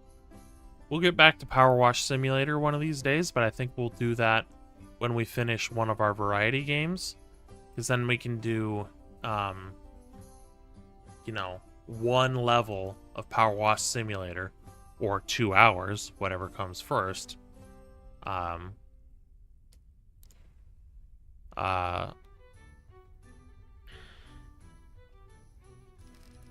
then play like Skyrim or Fallout 4. But I have 2 variety games ongoing. We play Kingdoms of Amalur on Mondays and Ghost Recon Wildlands on Fridays. And then it's Skyrim and Fallout 4 throughout the week. Maybe occasional streams on Saturday and Sunday. But there will be no stream this Saturday because I have D&D in the morning. And then even after D&D, although I'll probably have the stream up during D&D, the Arabies, they will be having a special anniversary hot tub stream in Skyrim, of course. So they got a lot of stuff they're going to do, so I want to have the stream up while I'm watching D&D, or playing D&D. I'm just probably going to have the stream muted. But I won't be able to stream that Saturday for those reasons. And Sunday, I may not be able to stream because I gotta go grocery shopping, so. And I won't know my schedule until tomorrow.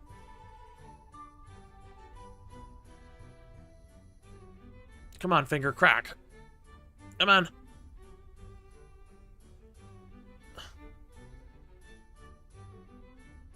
Come on, you can do it. There's one side.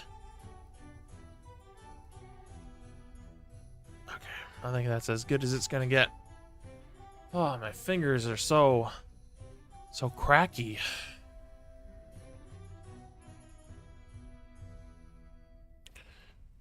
And I'm supposed to have another session of Tunnels and Trolls on Sunday, but with the schedules changing for everybody, the plan would be to start a bit earlier so that one of the persons who've joined the campaign can still play and then still also go off to work. But starting early might mean that I won't, if, you know, on a day that I'm going grocery shopping, probably not going to be able to make it. So I don't know if I'm going shopping on Sunday or not. Oh, there goes that crack. Oh. Okay. We have passed another day. My bread.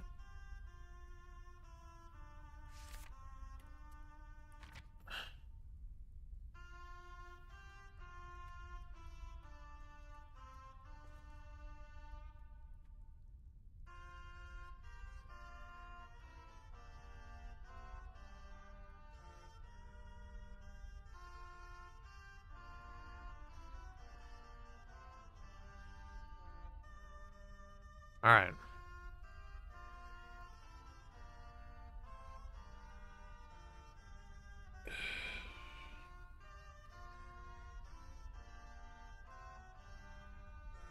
I'm gonna stretch my neck. Taking the headset off. A little bit better. Certainly a lot less tight. Feeling tightness somewhere, but that's why you don't overstretch your neck. Okay, that side is definitely stretched to the max.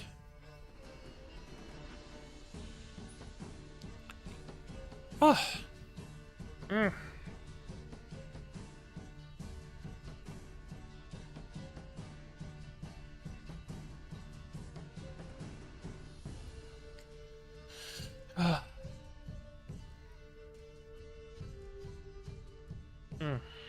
So much better.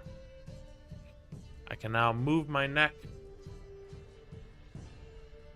to the right, or rather move my head to the right. And the left side of my neck doesn't hurt as much, or is as stiff. Because typically, if my neck is stiff, there's that voice crack, then sometimes it just hurts to move it in a way where it gets tight. Sometimes it's just stiff and doesn't hurt.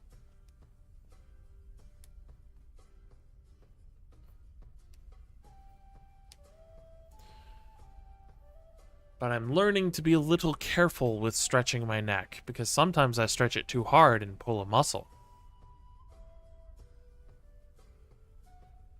Which is not very fun.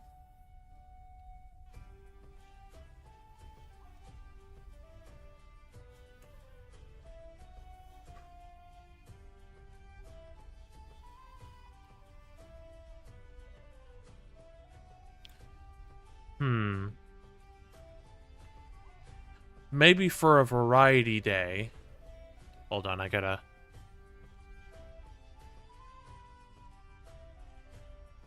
Maybe for a variety day. If, you know... If tabletop time is on the list, and it gets picked for the variety section, then, you know... Then maybe, in order to work on my Weird Weird West campaign, maybe I'll just do it on stream. Because I'm not writing the campaign on stream, but I'd be designing the world on stream. And what I love to do when designing a D&D world is using random generators. Oh, I love it. Because then I don't have to rack my brain on... Well, I'm not a sociologist, so I don't know how population and culture works. So let me design an entire population and culture. So I'm just like, well, let me just use a generator and change the names around here and there and change things to fit the setting.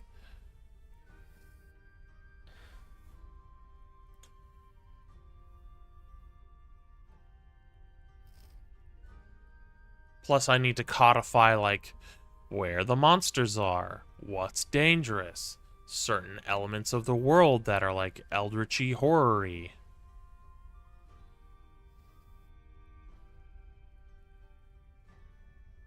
Because I'm a big fan of, like, you're going underground, and you dug too deep, and now something is coming out.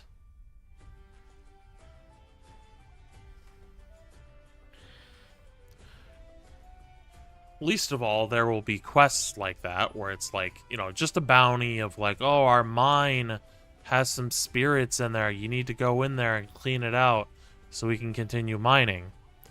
And it'd be a case of like, oh, you dug too deep, and now there are things coming out of the ground.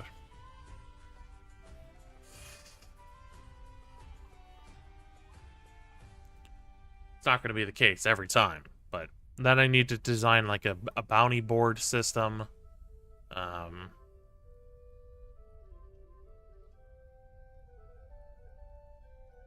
I don't think we're going to use wealth systems. I think we're just going to do I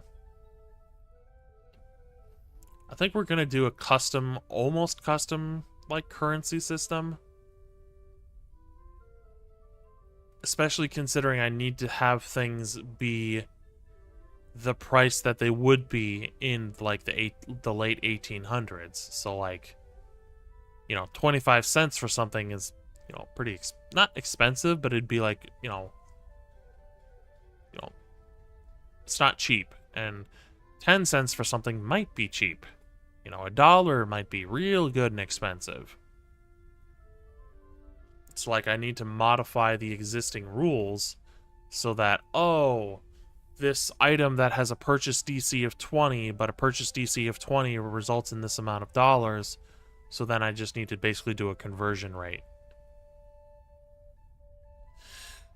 But no, I think the currency is going to be something like $1, or in D&D would be gold. A gold piece, dollar, quotation mark, would be a silver dollar. I think platinum would be like a like trade bond. Silver would be like, I don't know, like a nickel. And then copper would be a penny.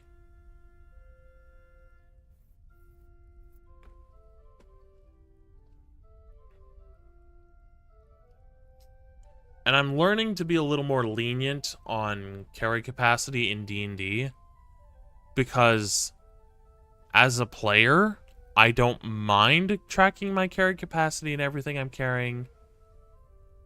But I think I also want to house rule it so that it's simplified, so that instead of having, like, you have a certain amount of weight that you can carry, and you gotta mark down the weight of all your items. I think the way I'm gonna do it is, certain items provide carry load, and certain items take up carry load. But it's gonna be simple, like, this pistol, it's a small item, so therefore it takes up 1 carry load. And like, you can buy ammunition in bundles of 50, so 50 ammunition would be 1 carry load. And I would also make it so that currency doesn't have a weight, and just be super basic with it, and be like, you can just carry all the currency you can put on your character sheet. If you have 10,000 silver dollars, then you have 10,000 silver dollars. I do want to have like a banking system where it's like, you can put your money in the bank and it'll accrue interest over time, so that the characters can act, because banks were a thing in the Wild Wild West in the 1800s of America. So like, I want to have that be a system. I also want it to be a system that if the players so chose, that they could rob a bank. But that all depends. Are they willing to do evil things? Are they going to be thieves with the hearts of gold? Are they going to be goody two-shoes characters who don't steal or rob? We'll have to find out.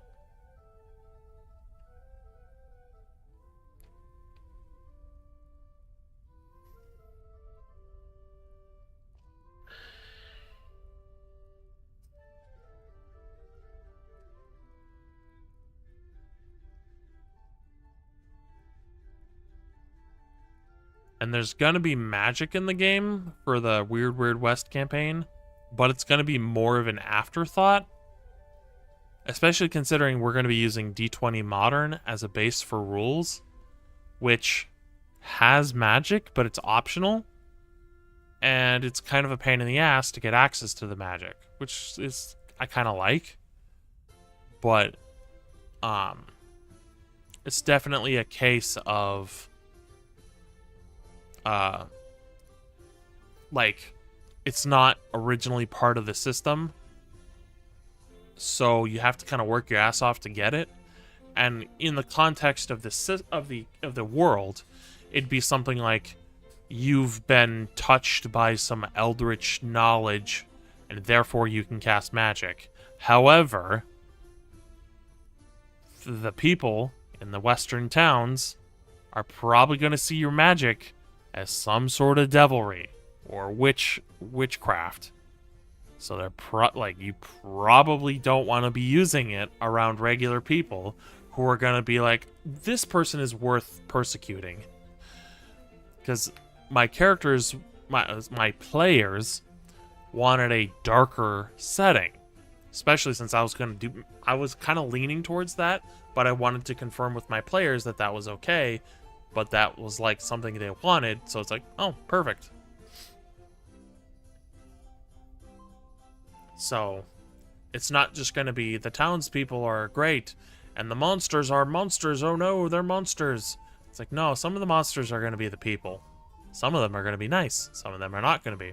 So, like, the case of, like, using magic in a place that can hardly believe that eldritch horrors exist, because they do know they exist, but more or less it's it's a problem in the frontier.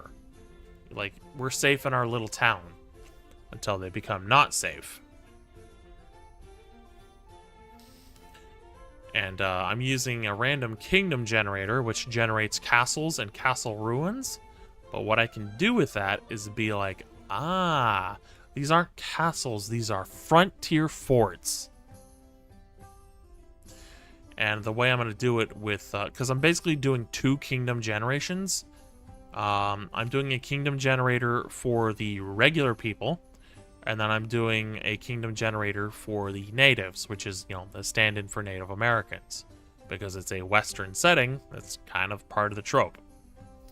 So, there's going to be, like, Native American settlements. There's going to be Native Americans in the like, towns and stuff, just kind of people who ventured out from their tribes and integrated into quote-unquote modern society. But for the most part, there will still be pockets of Native Americans. I say Native American, but it's just Native. There's no America in my world. There's a facsimile of America and other countries, but it's not called that. So, and then with that, it's going to be like, the castles are going to basically be, more fortified native settlements, like where more of the war tribes would be. And the ruined castles would basically be remnants of a native society, whether it's a fortified area or just a village that's been destroyed. And I want to have those be in the world, because if the players come across it, well, maybe it's just completely abandoned and destroyed. Who destroyed it? What happened to these people? There's a quest to be made in all that. Or it's a ruined native settlement, and it's filled with creatures that the natives might have warned the players against. Like, hey, if you see these creatures, run. Where it's D20 modern still, so there's going to be less running and more fighting. But still, it's going to be like, well, maybe there's eldritch monsters here. Maybe it was, the nationalist, the federal army came and destroyed it. Maybe it was another tribe that warred with them. Maybe it was a natural weather event that destroyed this village. Those are questions that the players are going to probably have in their heads when they come across something like this. And it's not going to be the same for everyone. Plus, having locations like that would be a good adventure site for, well, an adventure.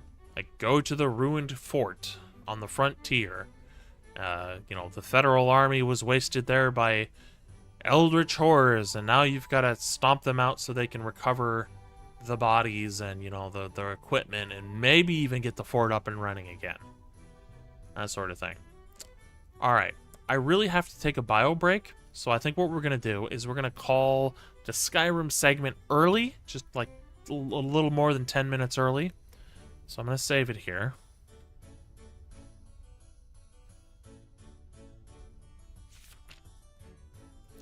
And then I'm going to take a bio break. And we're going to get into some Fallout 4 modding. So, thank you all for stopping by for the Skyrim segment. I will see you all in a few minutes with some Fallout 4.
Alright, we're finally back. Oh. And of course, we're making another... like we're gonna make a tea. Because, my throat's fine, but I want to make sure it's good and lubricated. So that I don't do damage to it. Alright, well... What are we working on?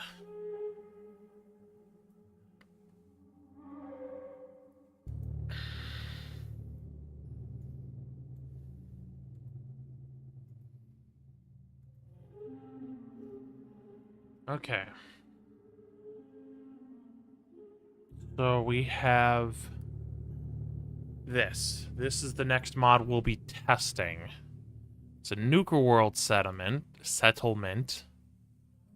for North Point Dam. It is a settlement location. It's a pretty big settlement. Pretty much spans the entire dam. Eastern half, western. It pretty much spans the entire dam. Hell yeah. That's awesome. Full build area unscrapped. That's a big settlement, dude. Hell yeah. I think I need to do a better job of promoting myself. So I will promote myself now. For those of you on Twitch, I do have a YouTube channel that I'm also streaming to. So if you want to catch the VODs on YouTube, or if you prefer to watch on YouTube, I don't know who does, then the link is there in chat. So...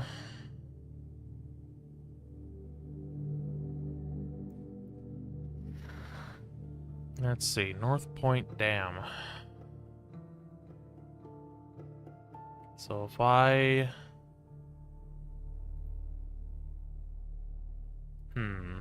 let's see.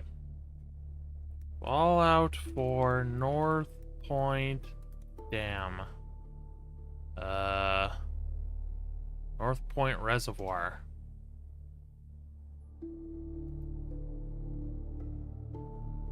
Okay, so there's the technical data. Cell name Wilderness 413. Huh.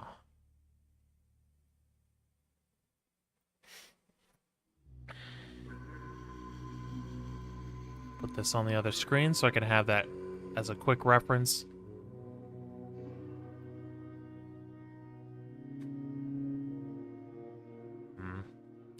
Trying to like organize my windows here.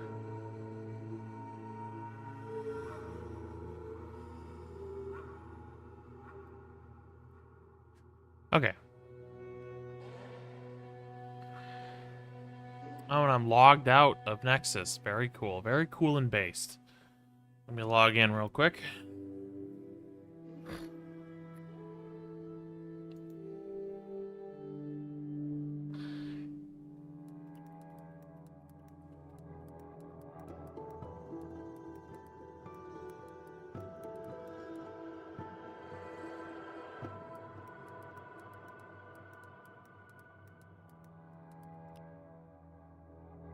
Alright, we're logged in. Make sure it's the right account. Yep. Okay.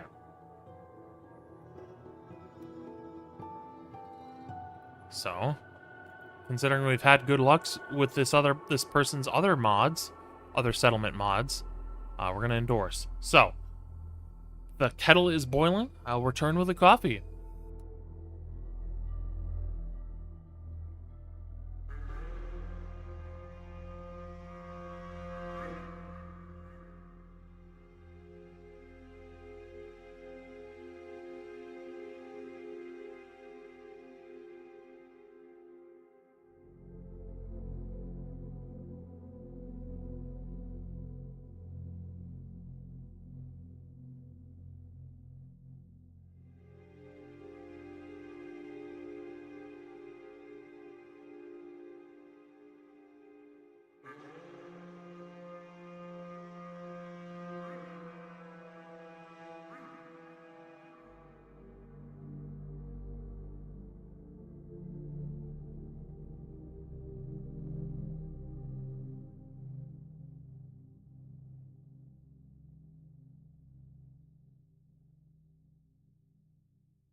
Alright, we're back. Said I would be back with a coffee, but I got a tea instead.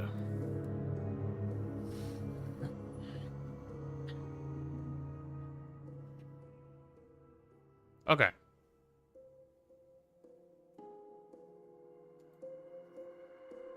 Alright, let's see. Any bugs with this? Previous issue. Posts.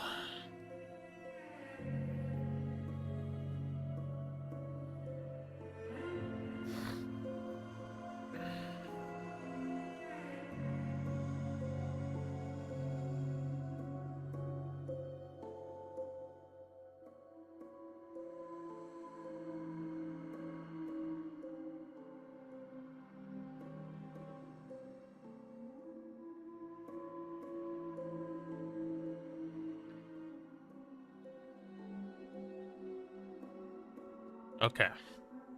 Seems to be a load order issue, so that most people are having. So let's see if it has an archive before we do anything. It does, so we are gonna want to extract it, because otherwise we'll be at an archive limit. So we're gonna extract.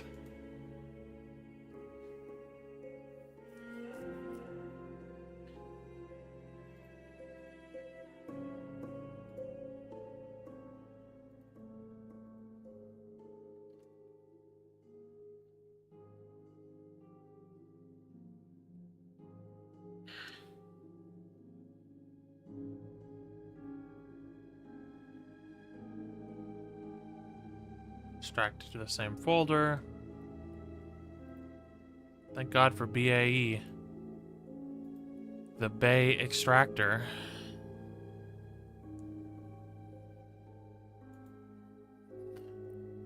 Okay.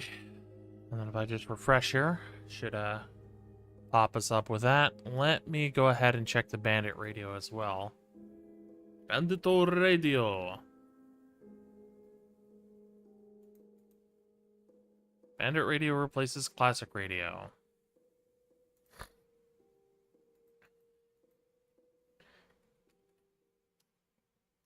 North. Here beneath the North Star.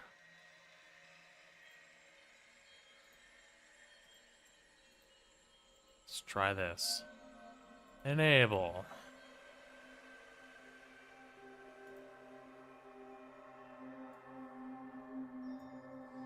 Okay.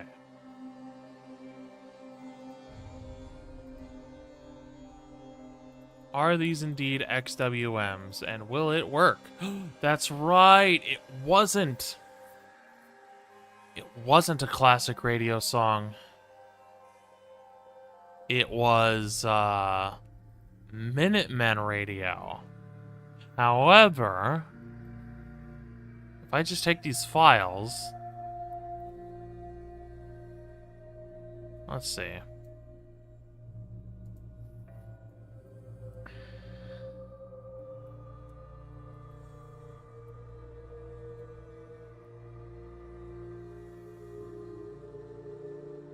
What is it being overwritten by?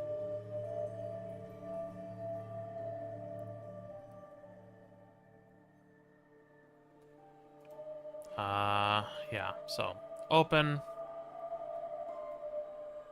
So then if we just do this. Custom radio music, sound, FX, music, radio. And we want Institute.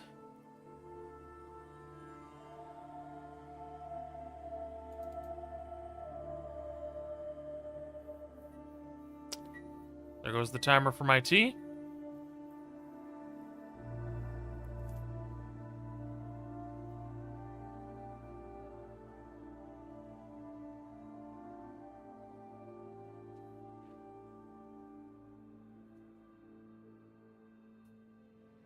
Then I just gotta stir it up a little.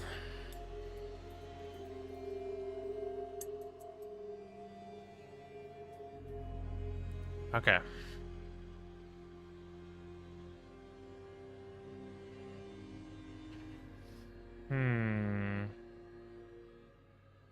Because we should have the MIRF Minuteman radio, right?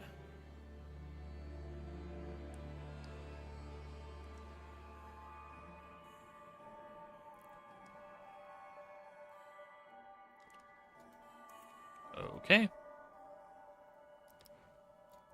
Let's see. Murph.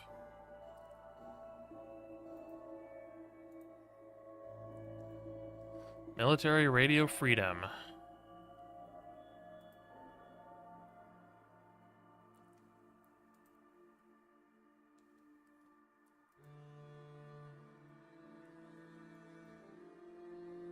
Here, beneath the North Star.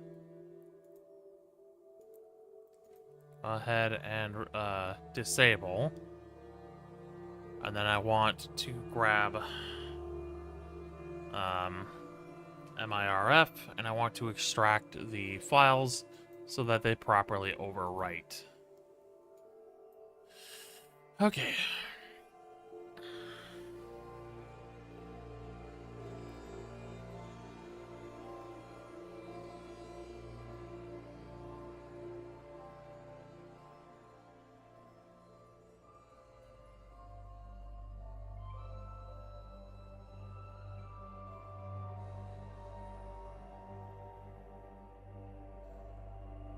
Okay.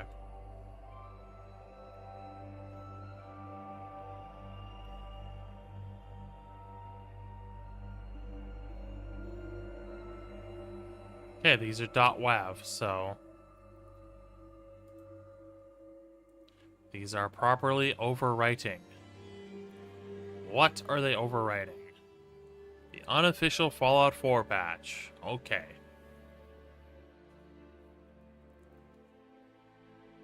Okay.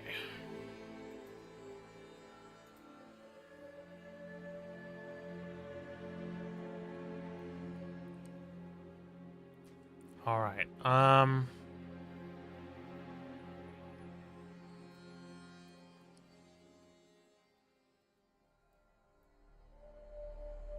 Okay. North Point Dam is pretty low, so let's test. Let's get in game.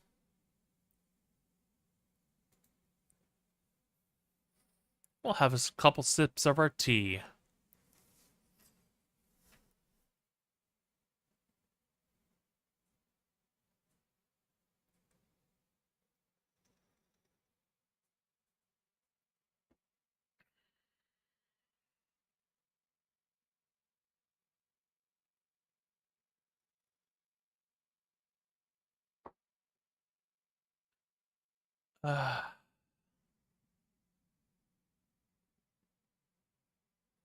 Lovely tea.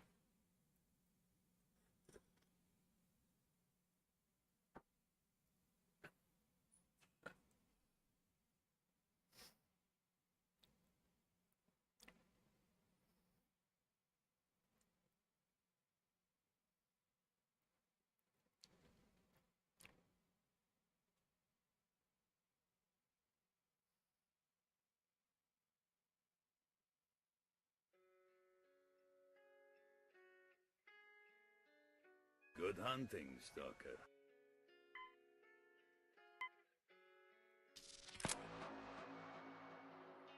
All right.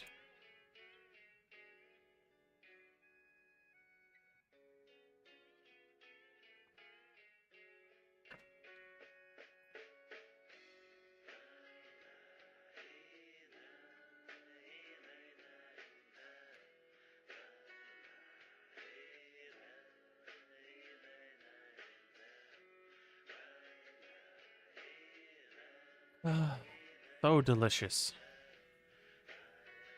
Here's hoping I don't have any issues.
Remy, you waking up? Little baby.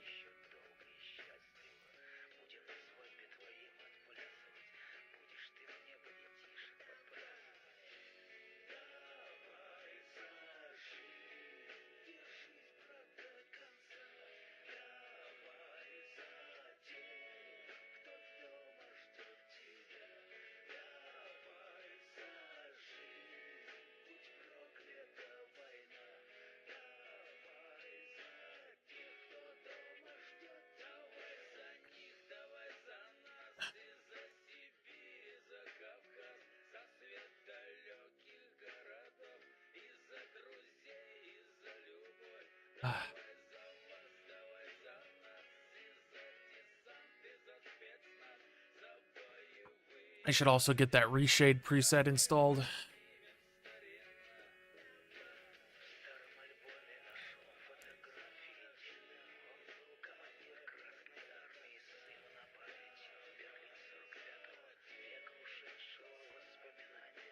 Don't worry, it just takes a while to load.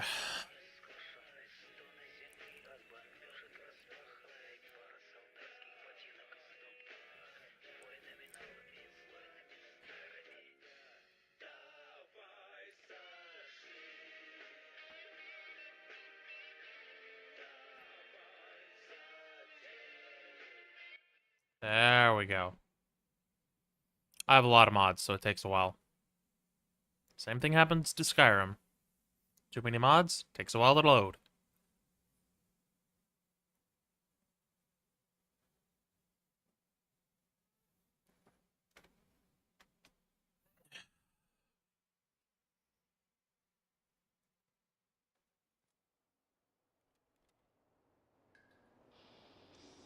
Okay. Oh, hold on. Don't do it too quick. 'Cause then it might cause issues. Okay, now we can do it. Okay. North. Point. Damn. Bruh.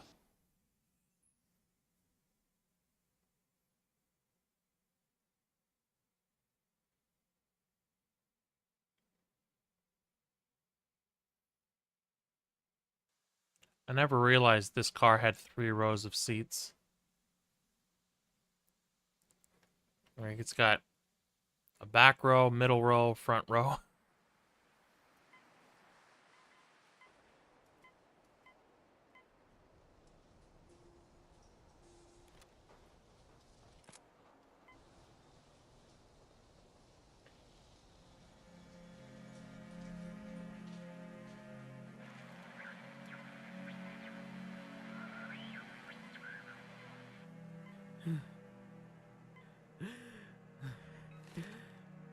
Боже.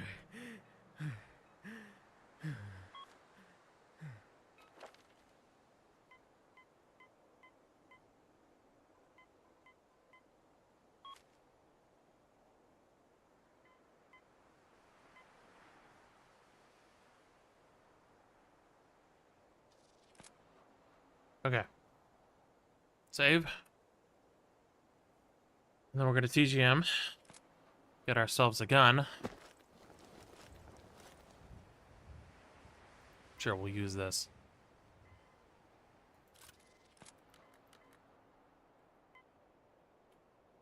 Okay.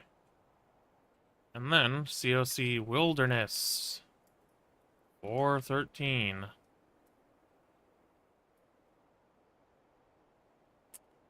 Hmm.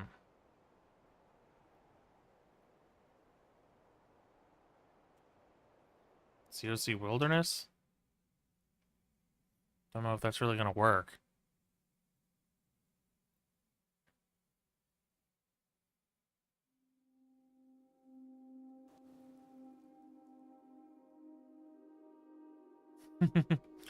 It appears to not be working.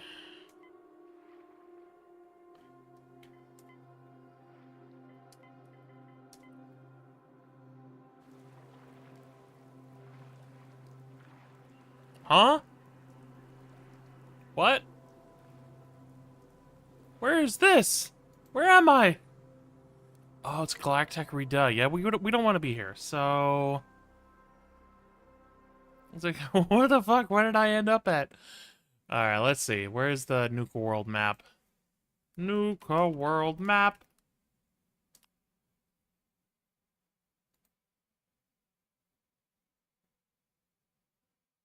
That's not gonna help.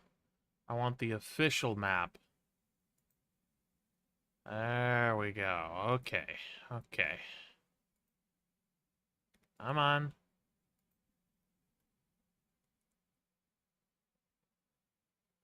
How is the wiki this bad?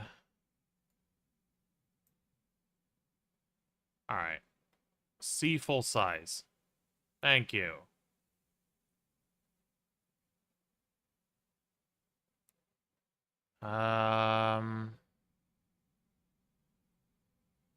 Okay. So then we'll go to Safari Adventure.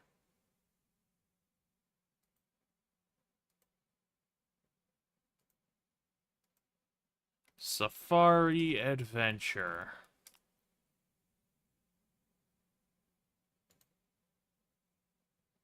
Let's see. Technical. Safari Adventure Gate 01. Okay, yeah, alright. Let's jump back into the game. So then, COC, Safari, Adventure, Gate 01.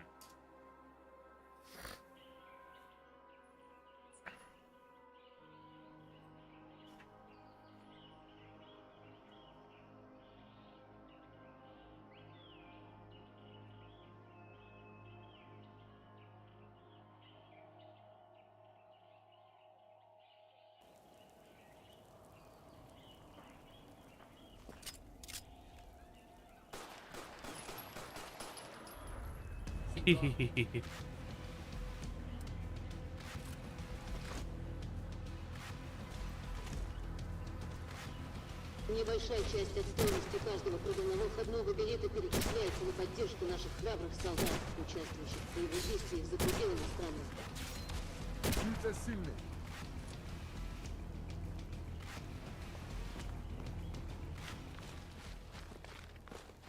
Мужик, цит.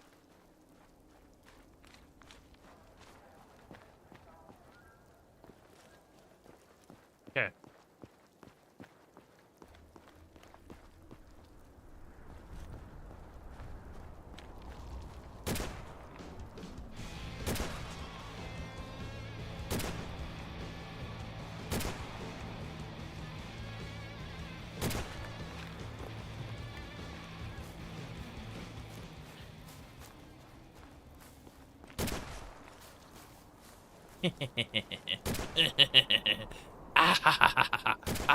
Oh, he's not doing it. Okay.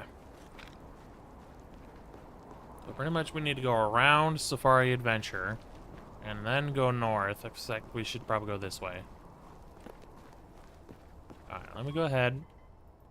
Now that it's fully started up, let me go ahead and turn off nuclear winter.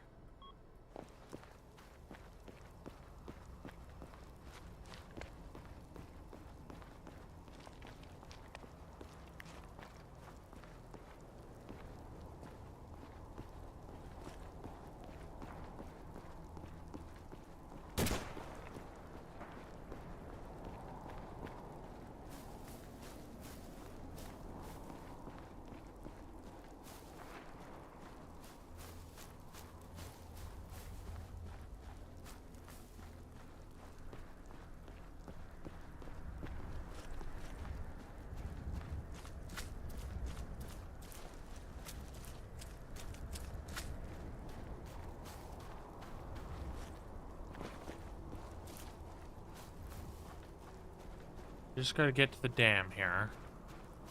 So if we follow the river, or what's left of the river,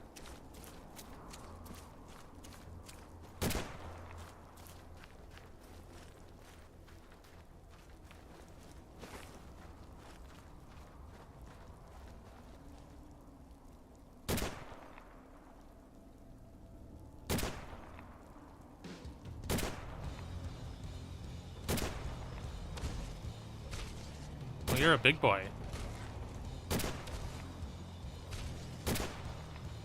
Oh, you're an elite enemy, huh?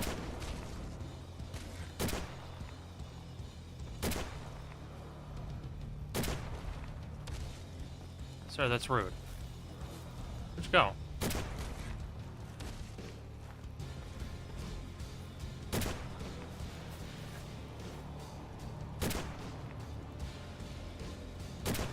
Hope if I don't miss. You good?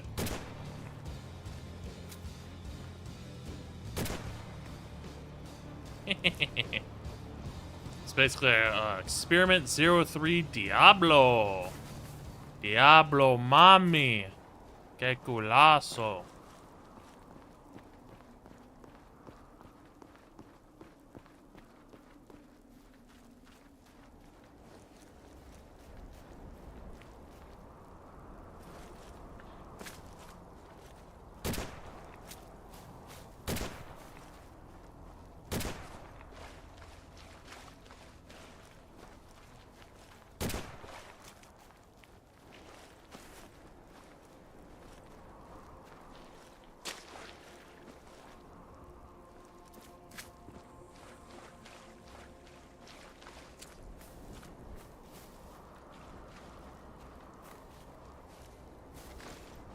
Don't know why I took it.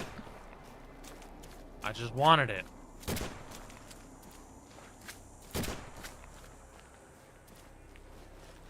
might be wondering, why is a bolt-action rifle not being bolt-action?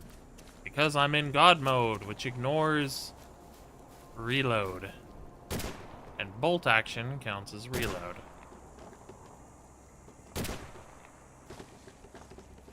Eh. Eh.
Reservoir, house ruins, hell yeah.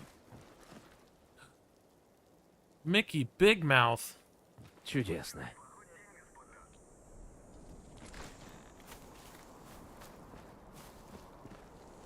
Yeah, what is this?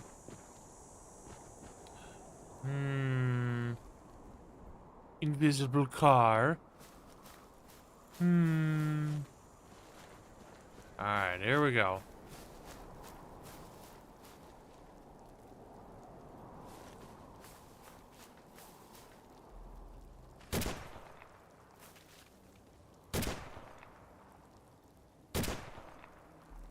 You made me miss. Wow, he's dead already. He's dead already.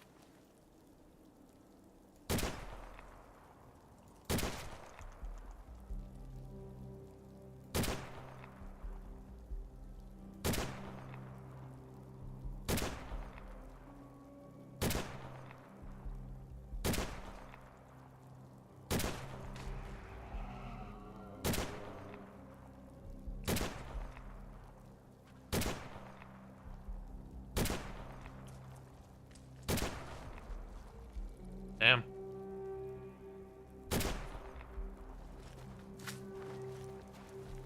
North Point Dam.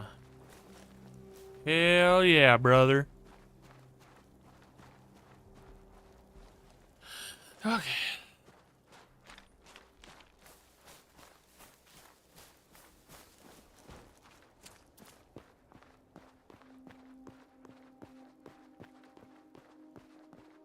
Mom, are you waking up, little baby?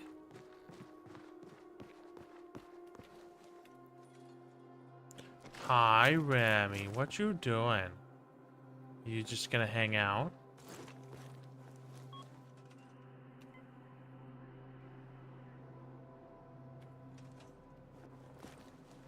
Okay. I keep forgetting I need to set up Workshop Plus so that I have hotkeys. Remy.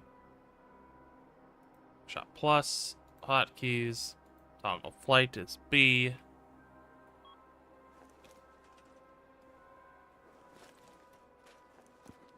Okay, that's just a quick scrap, which means there's still things we can scrap. Let's take a look at this stuff here. So we get a whole dam to ourselves. Bop. Bop. Look at that thing. Speaking of Wendigos. Burnt tree stump. Remy, you're kind of in the way, little guy.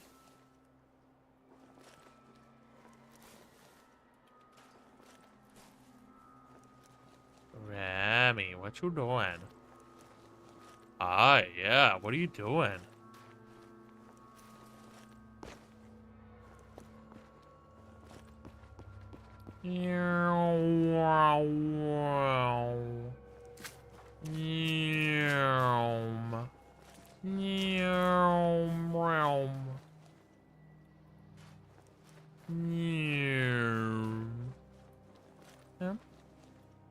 Hi, Remy, what you doing?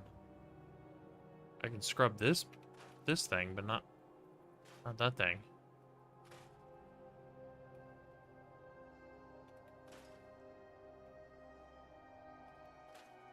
I can scrap this stuff. I can't scrap some other ones. Like this here. I can't scrap that.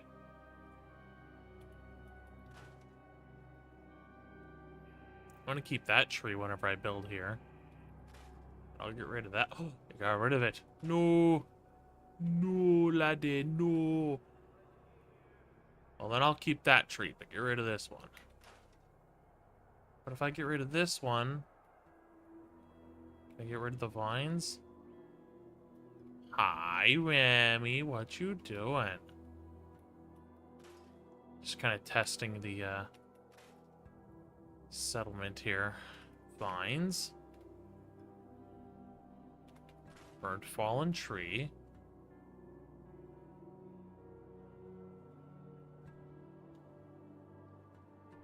Tar berries.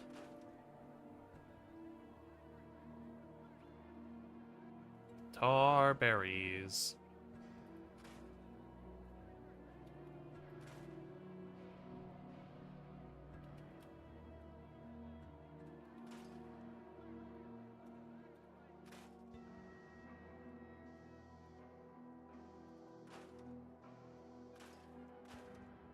Get it a little cleaned up.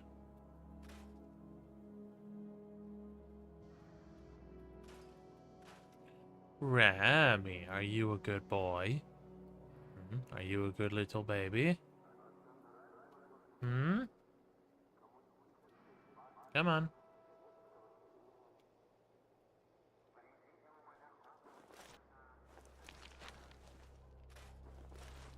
There we go. I saw it. Come on. Come on. There we go. So I gotta clean all this up. Hi, baby boy. Are you just watching me? Are you just looking?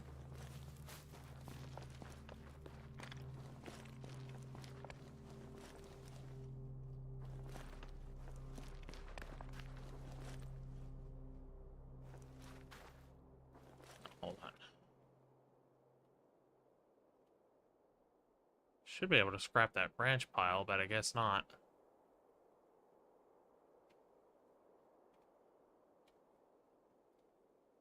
Oh, game, you good?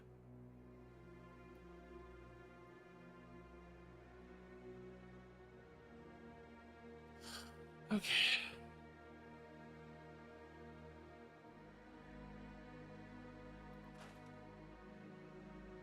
Oh, I saw something there.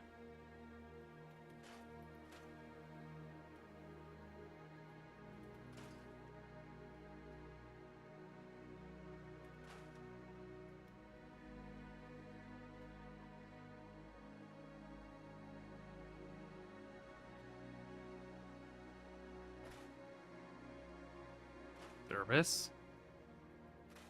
Rambles. Tree.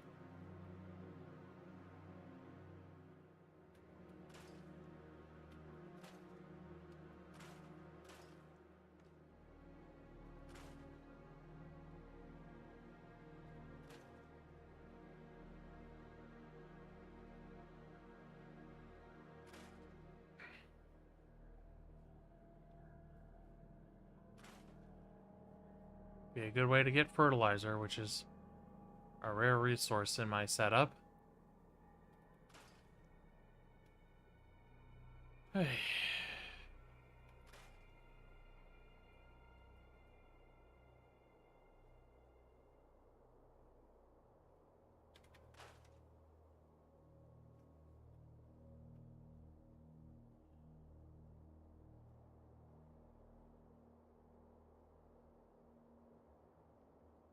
Okay, well, I think it's successful that it's working, quote unquote. Let's go say hi to this Wendigo, and then we'll close the game and get ready for another test.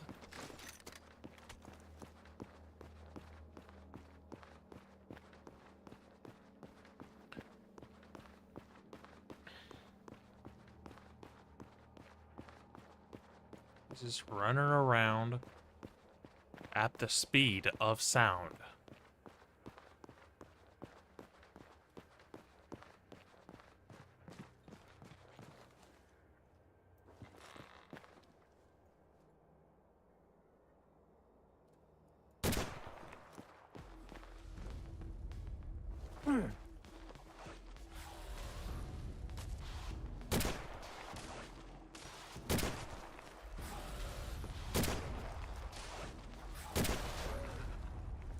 One much of a... Oh, it's a...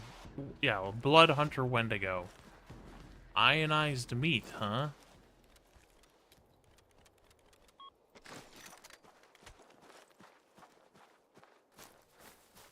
Well, it wasn't much of a fight, now was it? Doink. Scraw-dunk. Okay. Pretty successful test. So, let's continue on.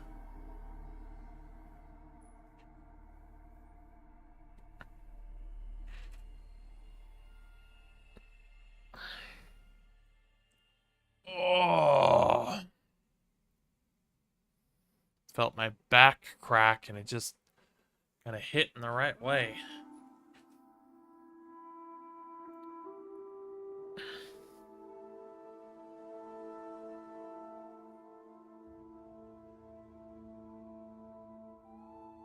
Oh. Vittu. And yes, we have the anime framework. Because of course we do. We made sure to not get the NSFW stuff, however. We made sure.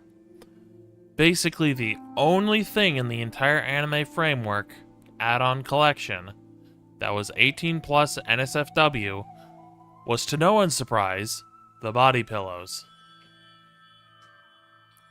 So I did not install the body pillows. Let's see here. Hobologist camp.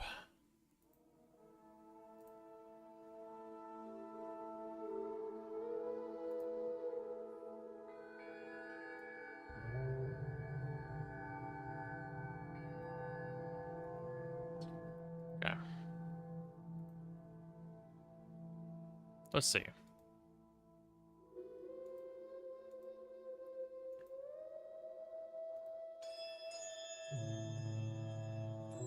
Let's see.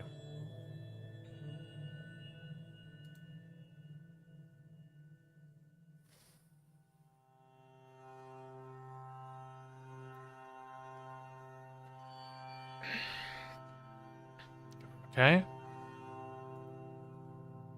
Spacious nuke world settlement with scrapping, regenerated precombines, custom borders, and nav mesh precuts. And the best part about these mods, they are ESL-fied.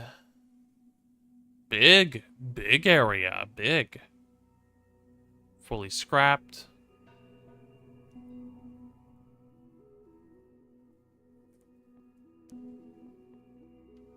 Okay. Nav mesh buildable rooftops. Alright, now do I have to do the Hubologist quest in order to unlock it? Full functionality such as Radiant quests, Minuteman quests, Raider quests, recruitment, provisioners, and so on. To unlock the settlement, either complete the Hubologist quest or just kill them all. If you've already completed the quest, have either ending before you installed the mod, and then you can access the settlement right away. It is Sim Settlements 2 compatible.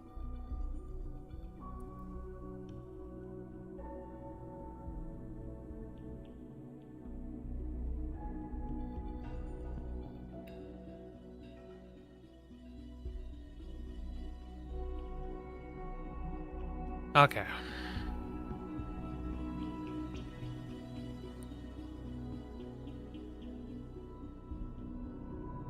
Did I do these? Did I grab these?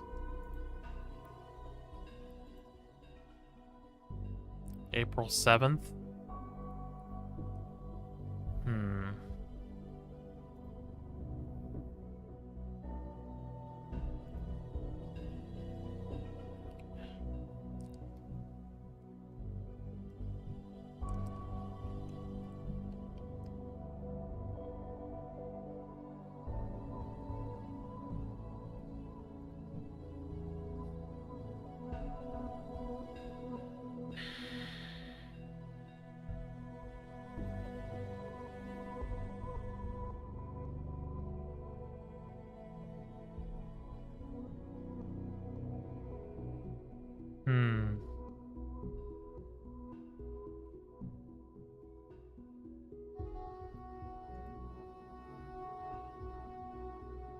Update available.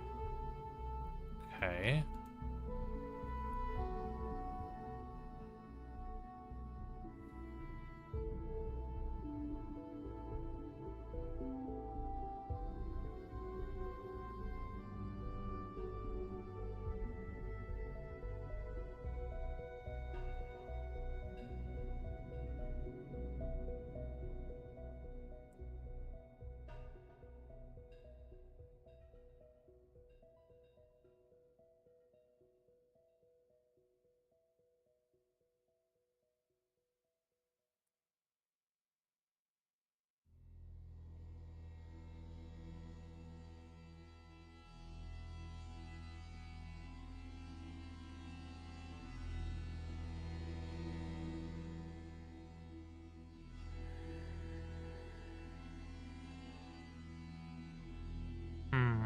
Let's see.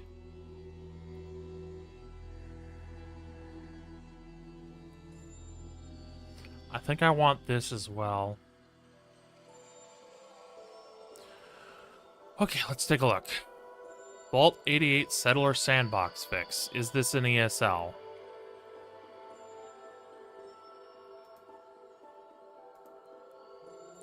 It is. Let me just make sure it's going to download to the correct folder. And it is. Okay.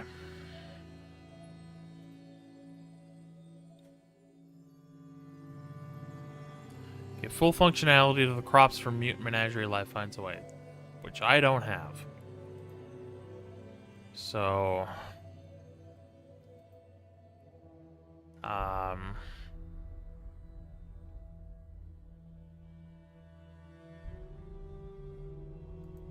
This has been updated, so I'm going to grab it again.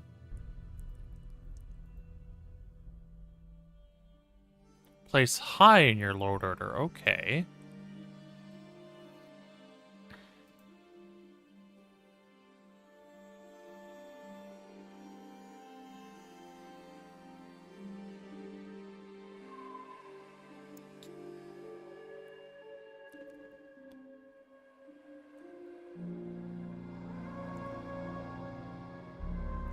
do max compatibility.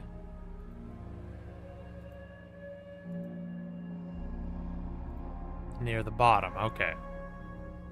Thankfully, they tell us, like, hey, put it near the bottom. Put it near the top.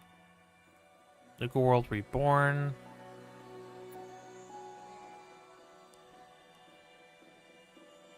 Nuka World Plus compatibility.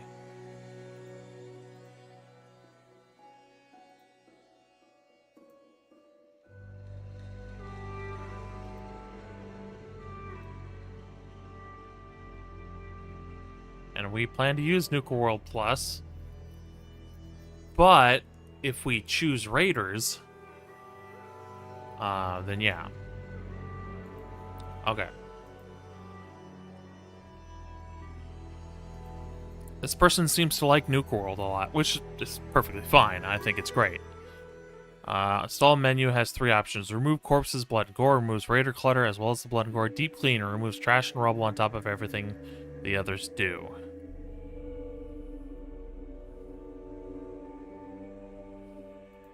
Okay, I'll just grab this one. Then bountiful harvests. Most flora with multiple models for their harvested items produce an equivalent amount when manually harvested by the player. For example, corn produces 2 to 3 when picked. I like this, because I think it's absolutely ridiculous. I know why they did it, it's for balance reasons. But since when did Bethesda care about balance? But whenever you pick like a whole bush filled to the brim with berries, you get 1. And I found that to be, you know, not very cool.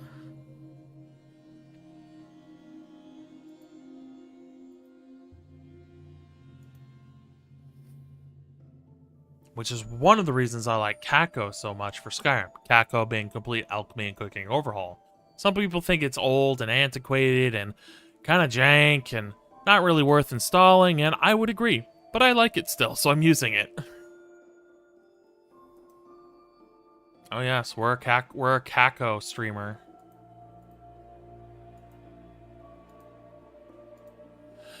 Okay. Oh, yes.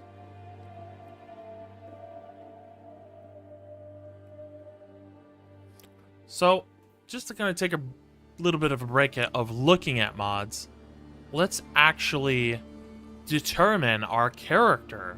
What kind of character are we playing? I know we're already going to be picking a Russian character. He's going to be a nice gentleman named Sasha.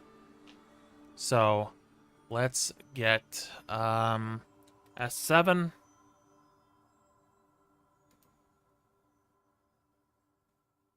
And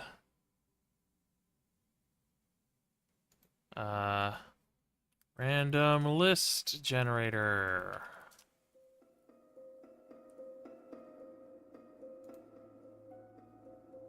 Nope, that's not what I want.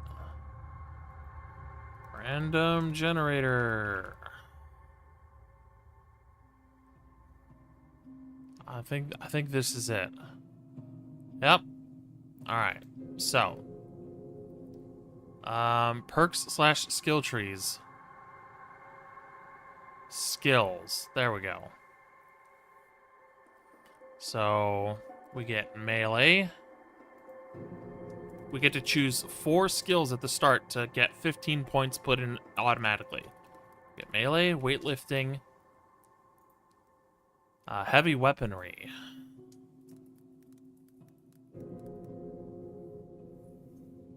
In fact, this might be better for the picker wheel. You know what? Let's grab the picker wheel. Picker wheel. So, let's get rid of all these. And do melee. Weight lifting. Heavy weaponry. Blacksmith.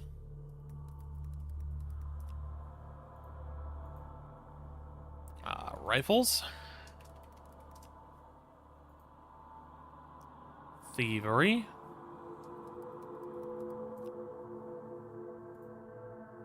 Explosives and sniping. Explosives, sniping. Unarmed, survival, shotguns, and armor smith. Unarmed. Shotguns. Survival. And armor smith. Speech, taming, barter, and leadership. Speech. Taming. Barter. Leadership.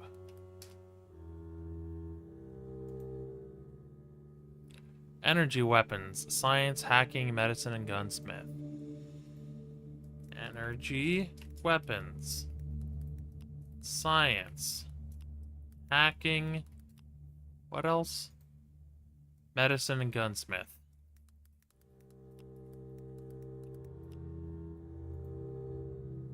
And then we have pistols, sneak, athletics, and swiftness.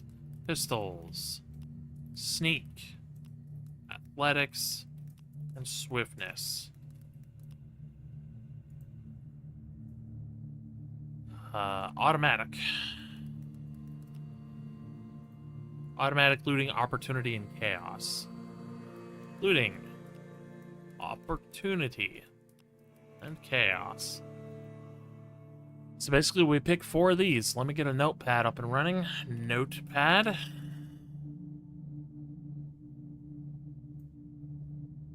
So, if I'm going to save this as desktop Fallout 4 Sasha build.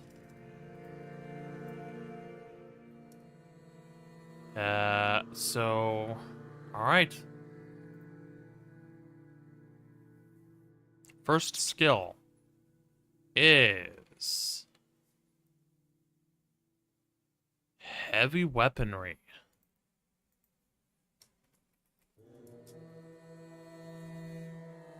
Second skill.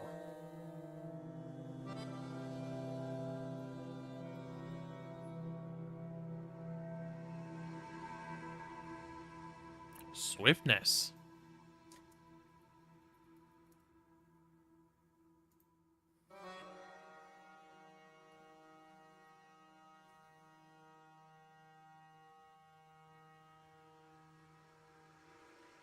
Third skill. Chaos. Fourth skill.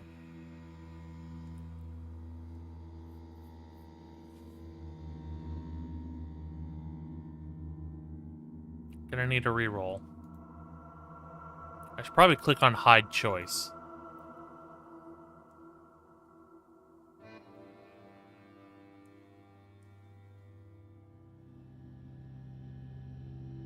Leadership.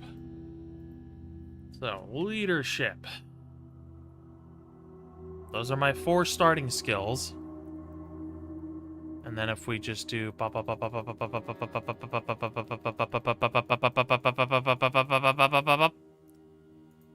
we're gonna need traits. See images section.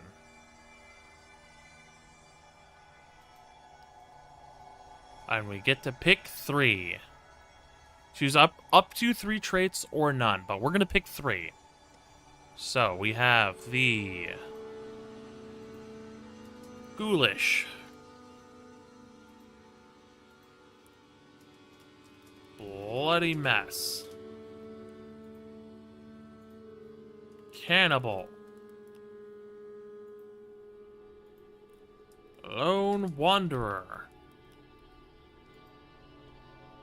which isn't really gonna mix well with having the leadership skill. So Idiot Savant, Adamantium Skeleton, Rooted, Solar Powered,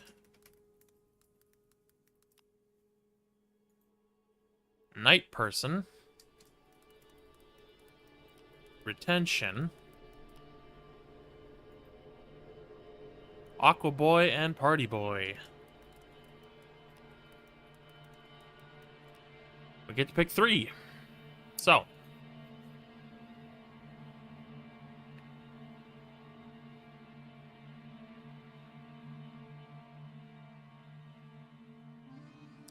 Night person.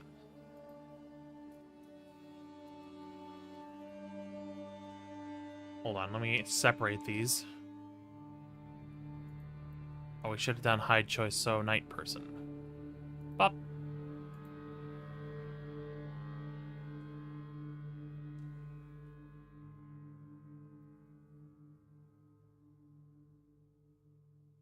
Retention. One more.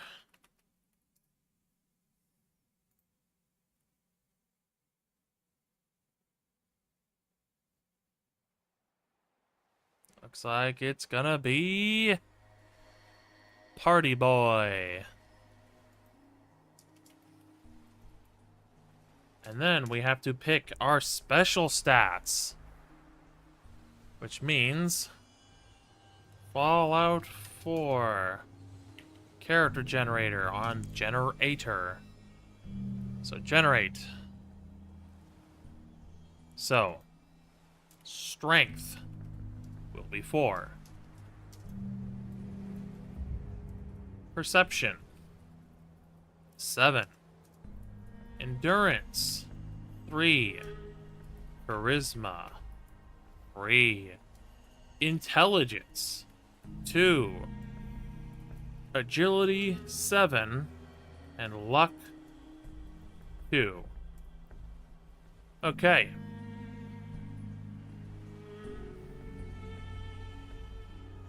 So, basically the way S7 skill system works is that with these things,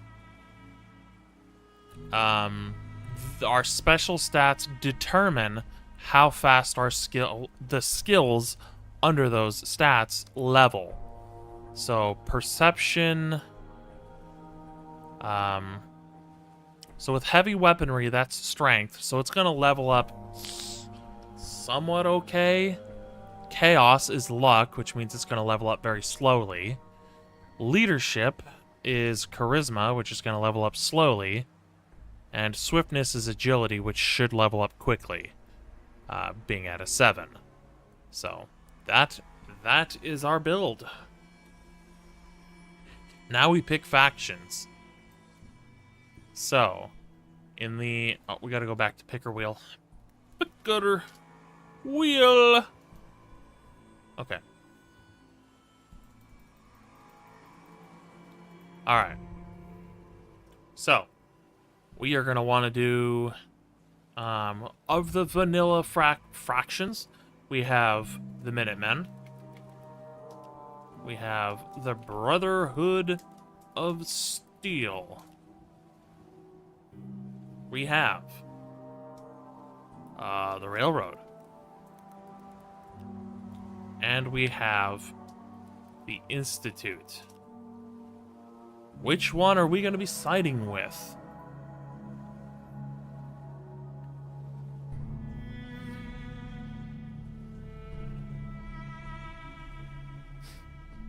Would you look at that? Brotherhood of Steel.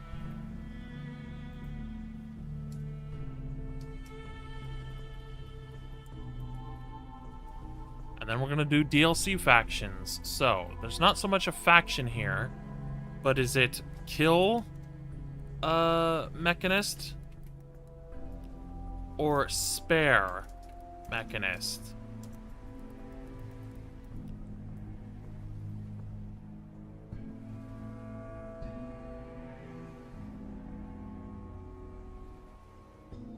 Very Brotherhood of Steel. It's going to be a kill Mechanist.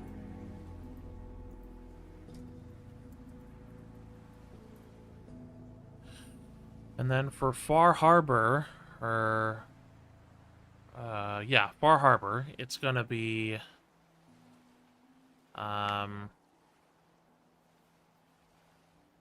well, Far Harbor. Acadia.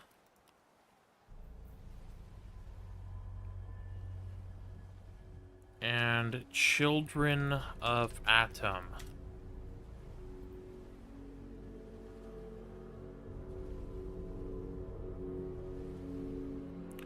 Ah, interesting.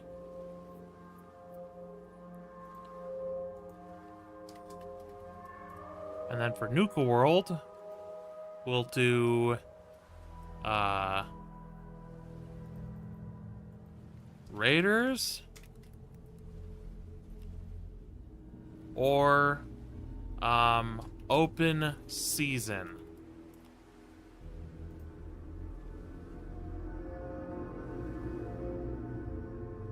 Ah ha ha, I love it. It's gonna be open season. For those who don't know, open season is the quest because you get an option. Spoiler alert for Nuka World, so if you don't want to hear it, don't listen. I gotta drink some water quick. That'll give you time to mute.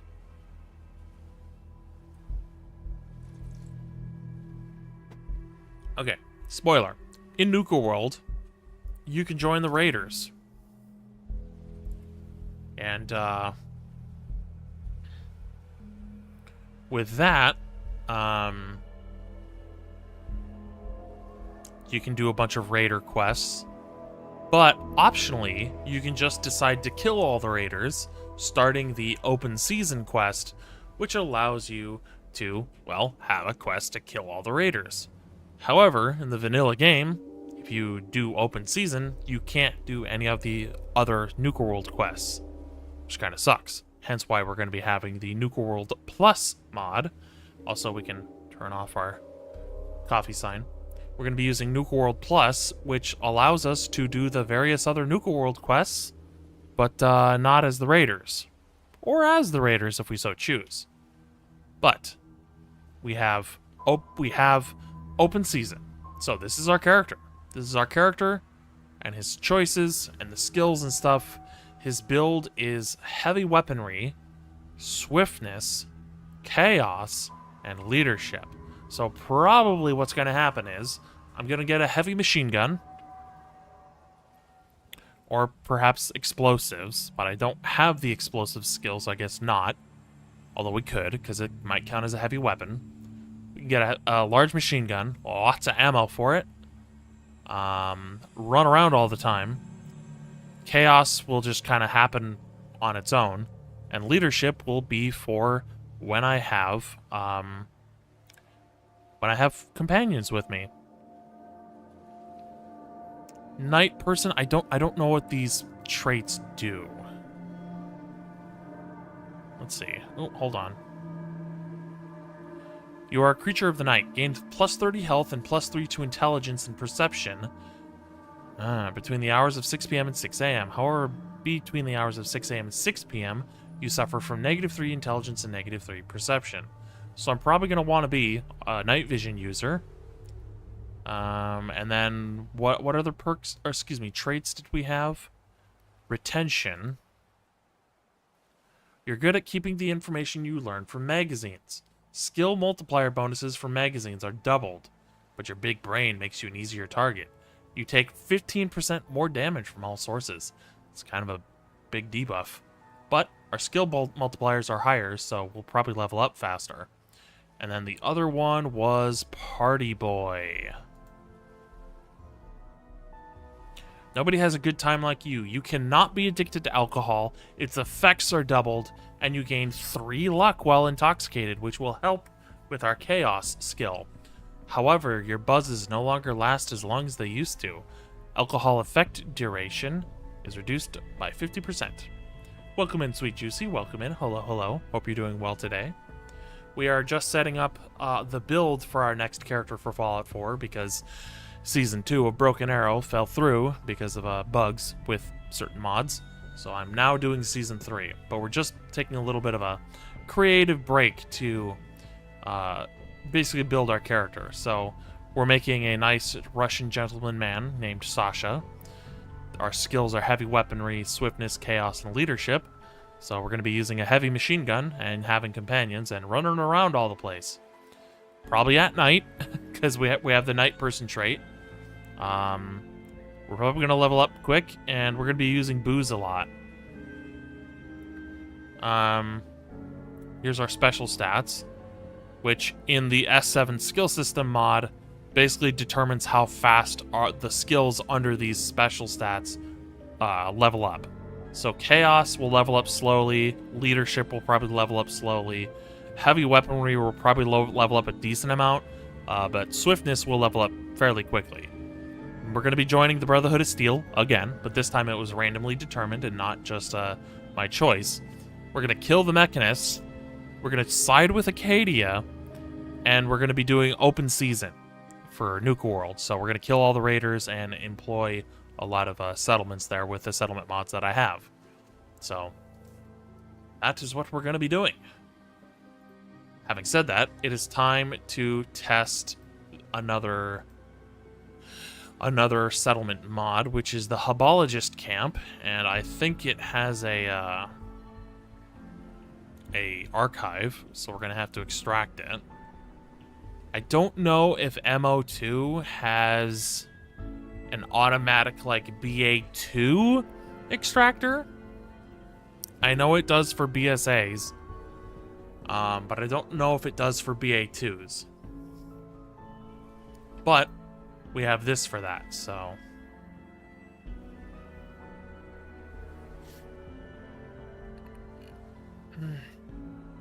Now, the nice part about using all the tactical gun mods and not replacing the vanilla weapons is we can have some perks just be straight up working. Same thing with power armor. I'm replacing power armor outfits so that characters will wear tactical armor instead, but I'm keeping power armor in the game. So it's Hubologist camp. Let me extract this. How's my video doing?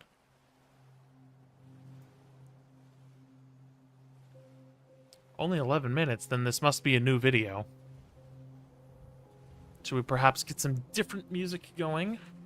I know it's very Fallout music, because it's literally from Fallout. Did I do this already? I did not.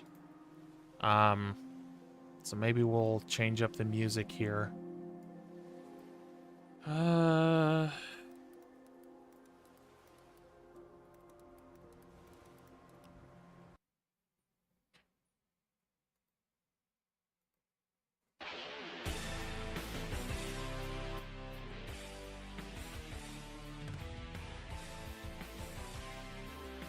Okay.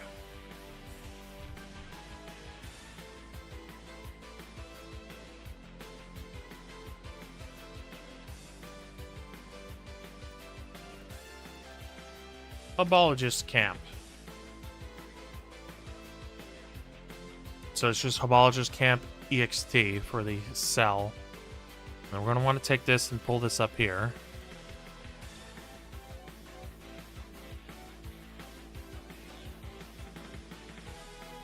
Ah.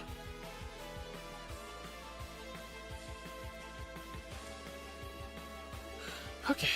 Hopefully I don't have a curse with the Brotherhood of Steel where my playthrough is going to fall through before I can even really join them. Because that's happened like 2 or 3 times now.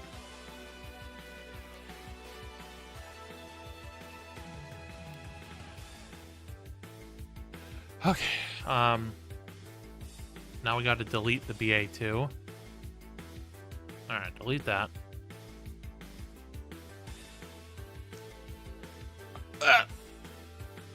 Alright. I'm gonna make sure that it's in the settlement mods.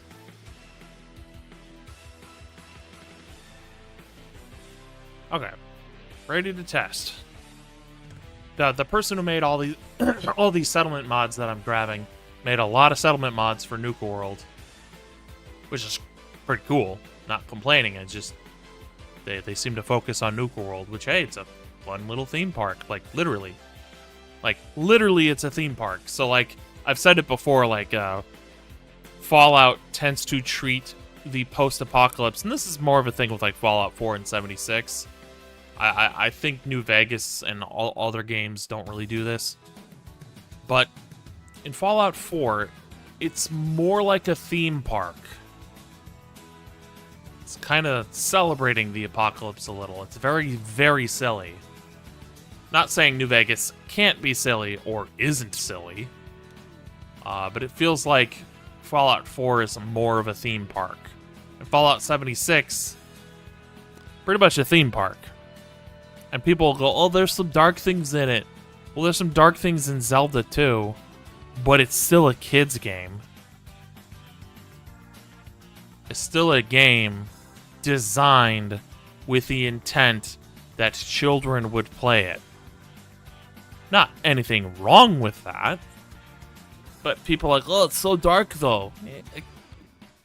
Only a few examples. So, like, Fallout 4, quote-unquote, being dark, it's kind of like, yeah, there's some dark stuff to the game. I mean, certainly just the concept of a post-apocalypse society, like, that's pretty dark in and of itself, but I feel like the silly moments in Fallout 4 undercut the serious moments.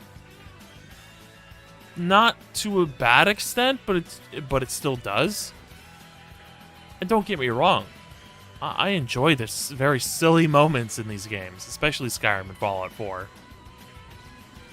And Oblivion is just pure silly, which is awesome, by the way. But to say, oh, but they have dark moments, well, it doesn't make... Having dark moments does not a dark game make. Like, people go, oh, Zelda's so dark. Okay. Have you played Ghost Recon Wildlands? And even Ghost Recon Wildlands is very silly. It's action movie, B-movie schlock in the best way possible. And I mean that as like a compliment to the game. But it also goes to some very dark places.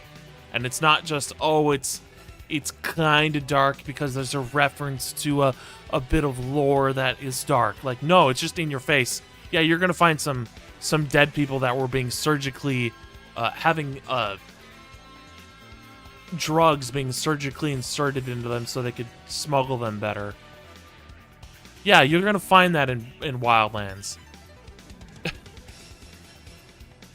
Game is damn dark. But it's also very silly.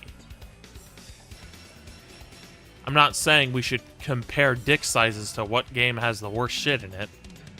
But I'm just saying, when people say Fallout 4 is so dark, I'm like, well, it has dark moments, but it's still pretty much a theme park.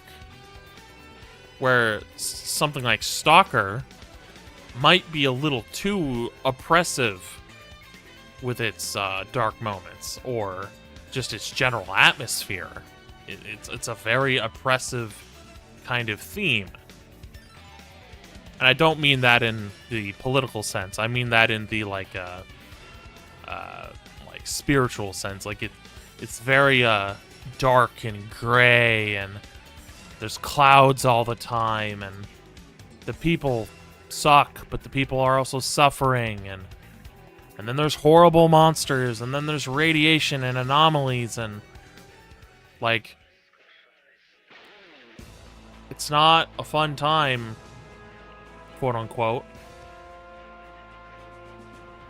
Where Fallout 4, sure, it's not all rainbows and sunshine and silly and, you know, rainbow vomit and lol memes.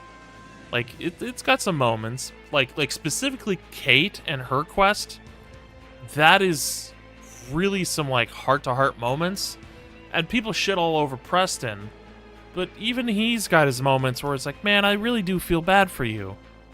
Like you know, where he's basically like, you saved us, and you didn't just save me, you saved me. Like, he was not in a good way. And he's basically saying, like, I don't know if I would put a gun to my head, but I would find some way to end it. And it's like, damn, bro. Like, it's moments like that that make me go, yeah, this game is not completely silly. It's got some serious moments. And I think I already didn't really have too much of a problem with Preston telling me to go get a settlement. In my brain, in my little monkey pea brain, I saw that as, oh, thing to do and get rewarded for doing, even if it's monotonous and tedious and boring. Which, if you know anything about Lou and Remy, we love monotony, tedium, and boredom. I love the little things that I get to do in a repetition. I like that stuff. I don't know why, but I do, and I'm not gonna like hide it or anything.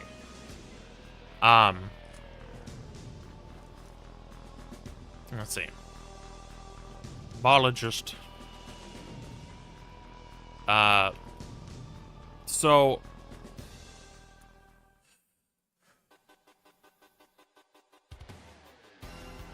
like I said, I already didn't have a problem with Preston giving me settlement quests. But then when he opens up to you, the player, it's kind of like, wow, you're really not all that bad. I don't see why people hate you so much. It's the same reason people hate Nazim, which is like, what he does is he's kind of a pompous jerk. But does he really deserve all the hate he gets? I wouldn't say I like Nazim. In universe, my characters might find Nazim very punchable, but they wouldn't like do anything about it. They'd just ignore him.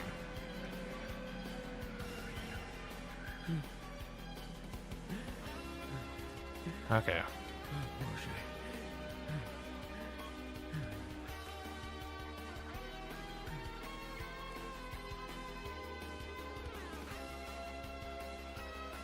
Where some people, they just hate on Preston for the meme. Like, haha, he gave me a settlement quest, haha, Preston, another settlement, needs your help, lol.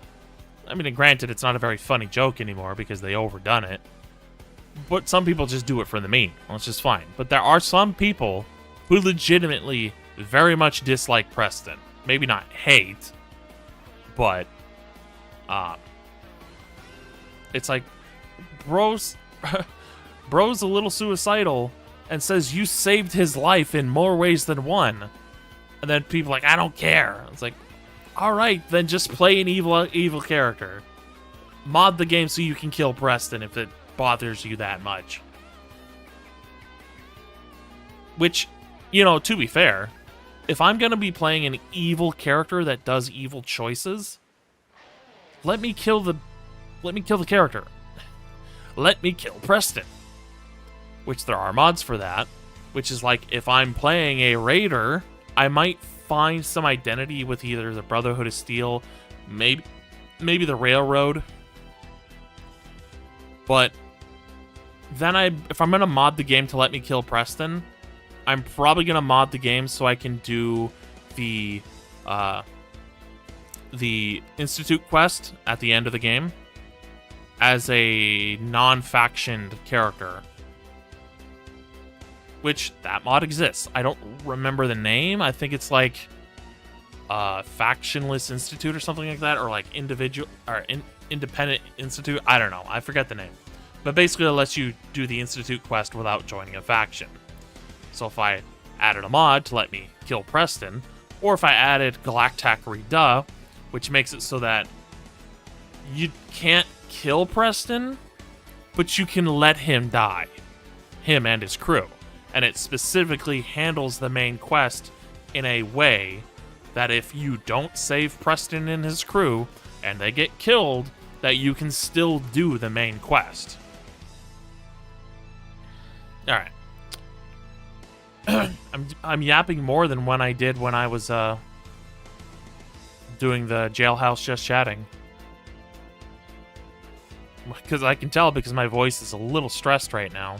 Which, I was talking quite a bit during that segment, but I feel like I got a little extra pep in my app.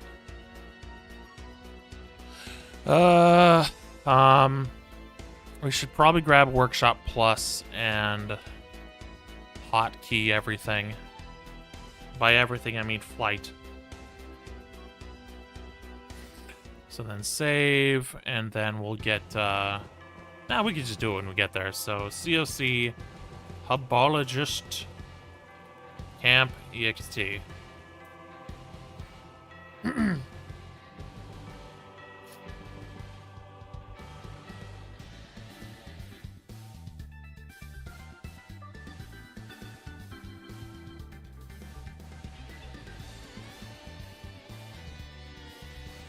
We'll let Nuclear Winter do its thing before we disable it. Ugh. Let me TGM. Let me get a gun.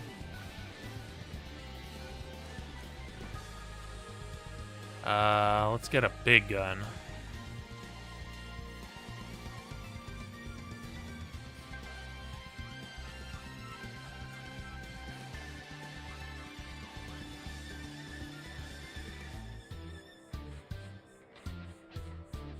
Just to test that it's still working.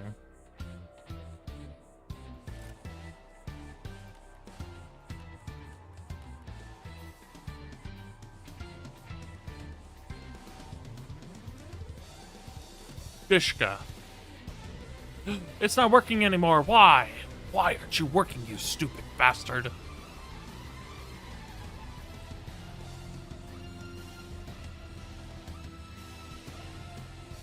Well, let's try the UTES.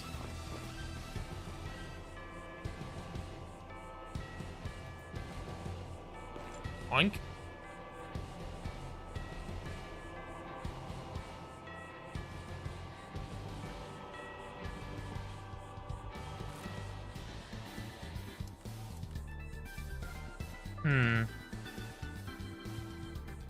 Heavy guns. Oh, this does not count as a heavy gun? What ammo does it take?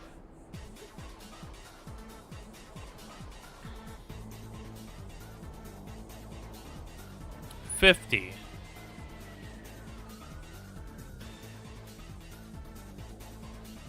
What? But I have 50. 50. Oh, it's 50 Action Express.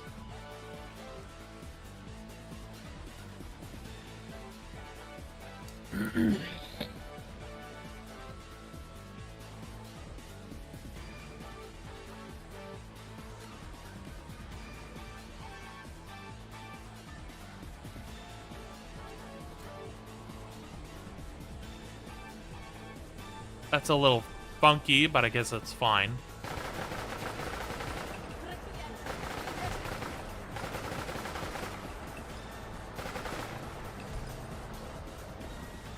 Trash can. Oh, where are ya? I'm coming to get you.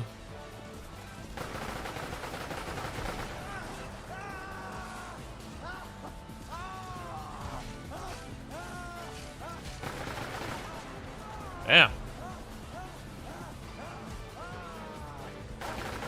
Shush. Shush.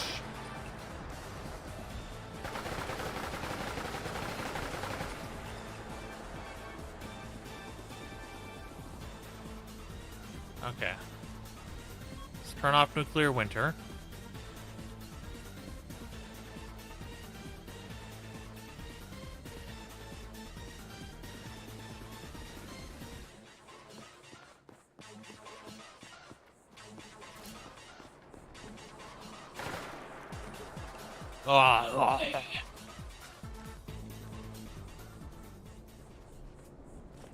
Oh, Remy, that was a big sneeze.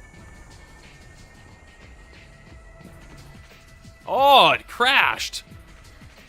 Well, let's see if we can repeat that. Okay. Might have just been a fluke.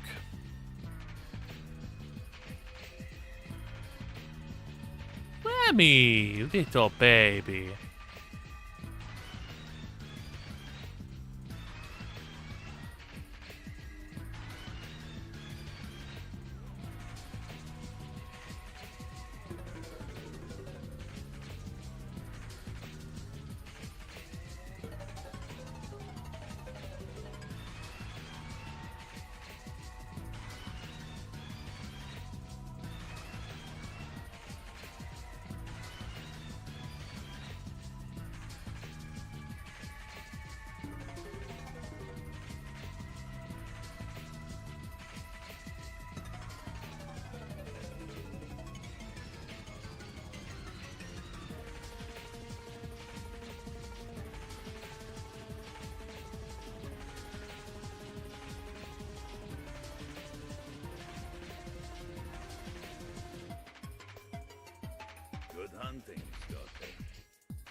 Had to do paperwork on my appeal now. I have a video hearing coming up. Nice.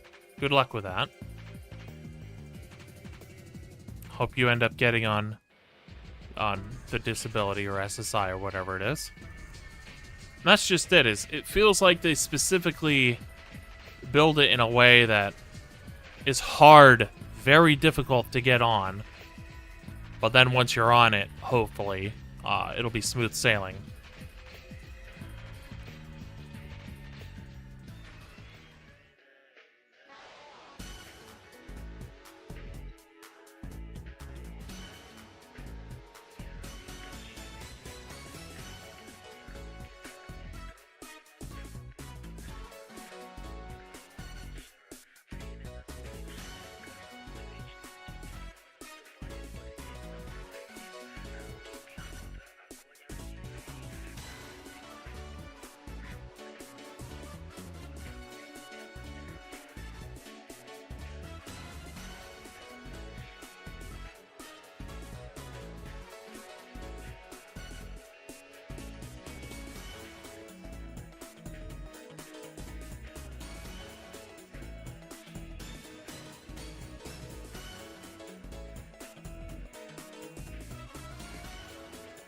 Grammy.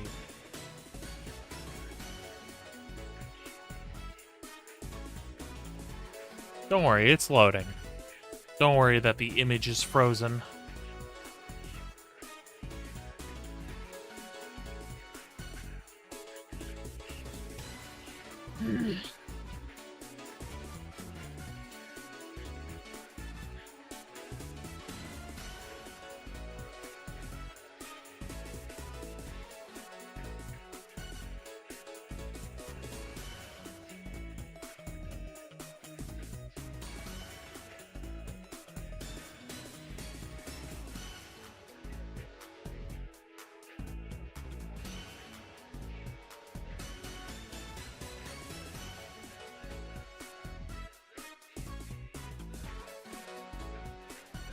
Bear with, folks. It's loading.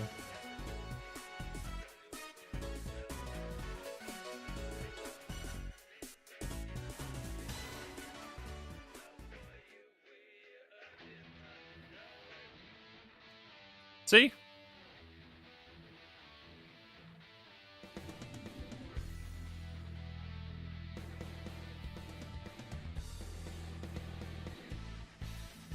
Really certain I'll get it. Your autoimmune disorder impairs your memory and have trouble understanding stuff. Yeah, that can be a pretty good factor in helping you get on disability. Let's see if I can repeat the crash.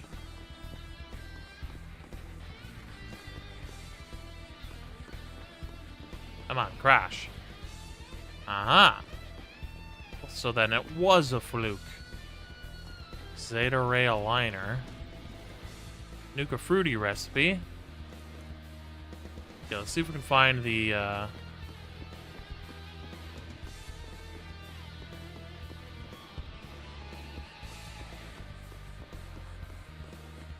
world's largest fire hydrant. There it is. Is there a quick scrap option?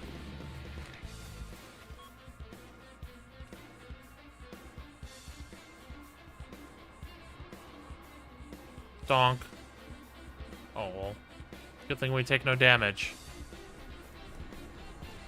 Because I forgot that I am no longer TGM'd because the game crashed.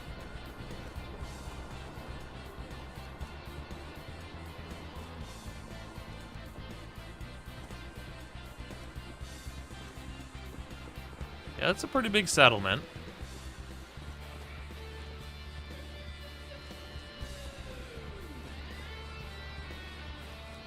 Of course, we gotta keep the fire hydrant open 24/7.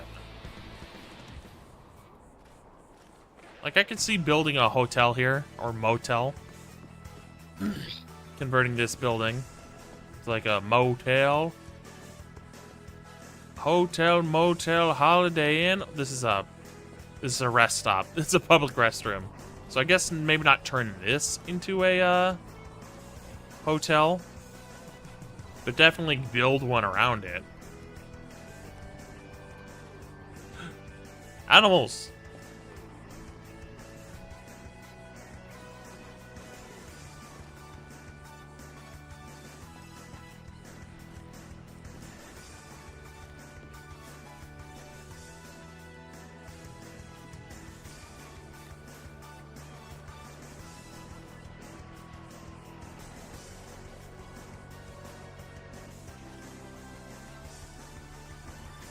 Just gonna test the limits here.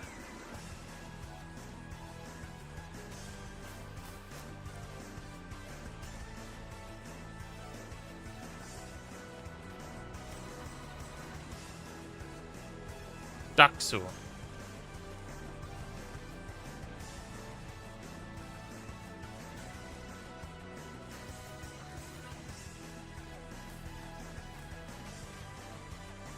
Durbus.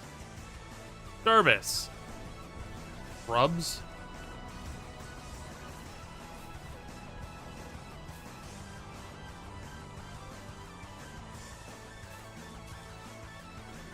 Shrubbery.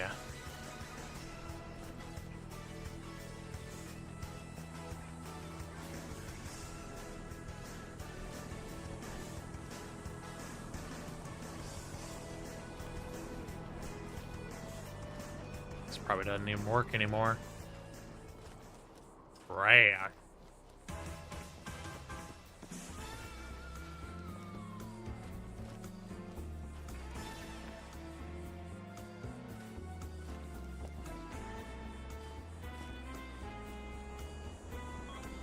Gotta keep the sign. Of course, this is just stress testing it. I'm not actually gonna be playing until this is all modded up.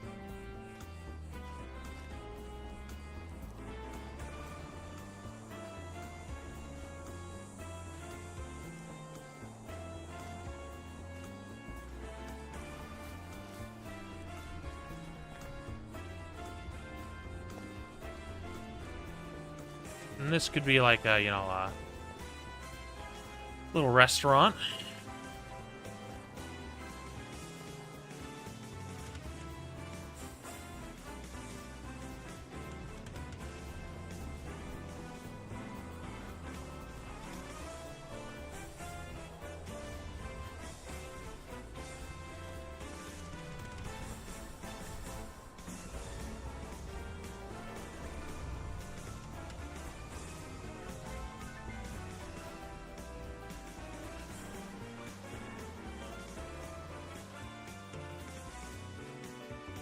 Again, I'm just stress testing it.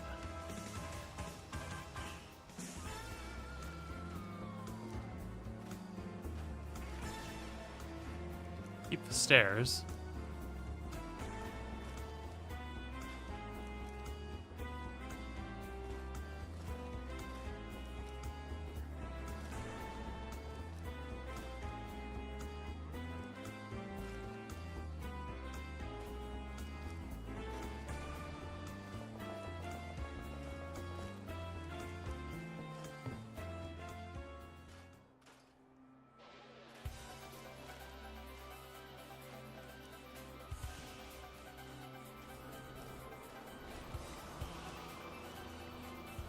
Living the challenge crafty.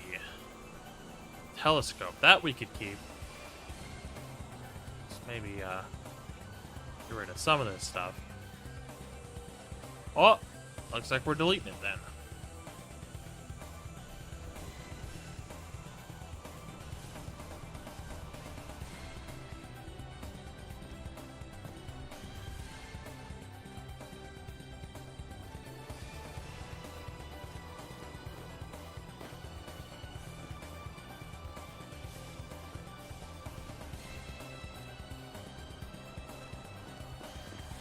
Rush testing.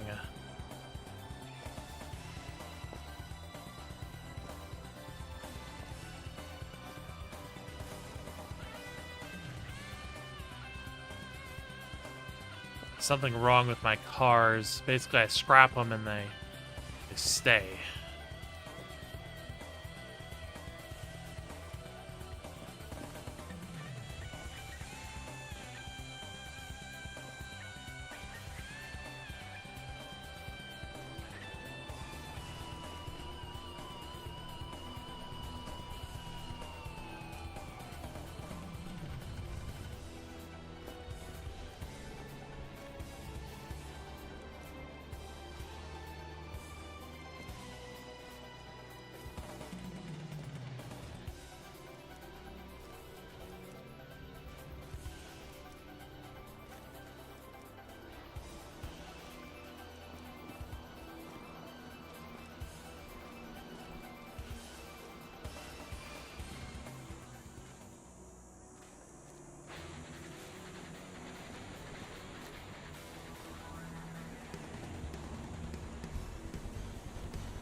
Nice. Hell yeah.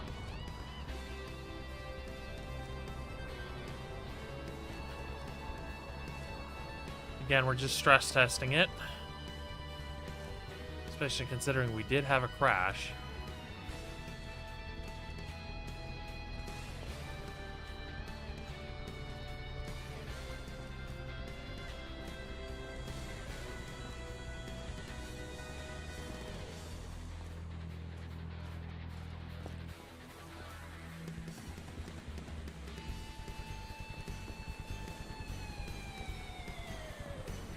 Can't scrap that, huh? Oh. This is all one piece. One piece?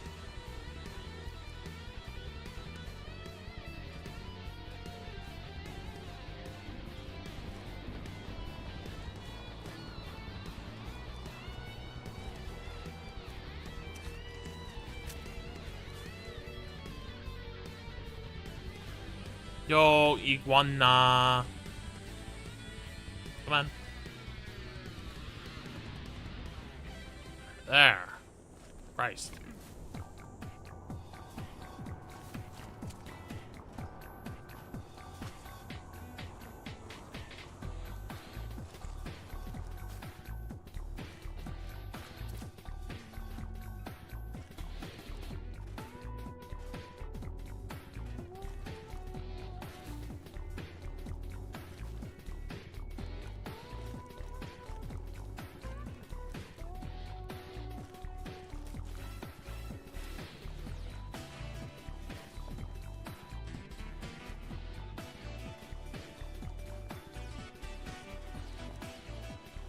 We can scrap most of this stuff.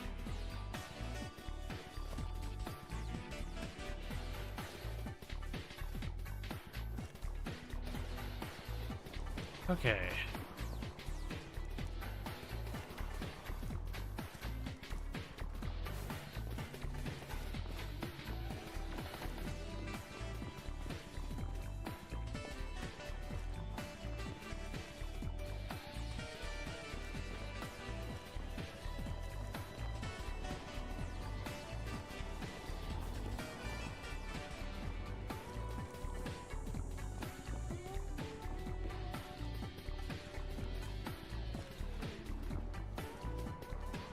And then for this, I would just console disable it. Probably the same with that semi-truck trailer.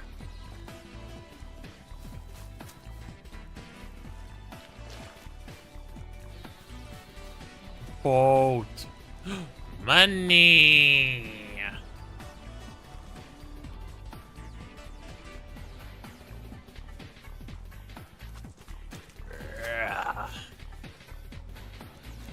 Probably disable that car as well. Duck sewer. I don't think there's anything else to scrap, really. Except for maybe some random stuff like this. Of course, the bridge we would gate off. And then we'd probably have a rear gate over here.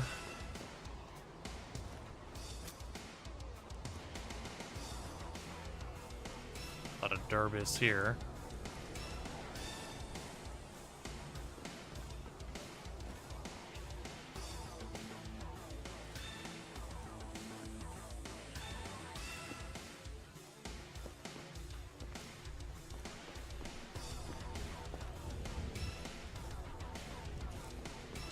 I don't think there's anything else to scrap, really. Except for maybe this stuff, but the roof is open, so... Again, we're stress testing. In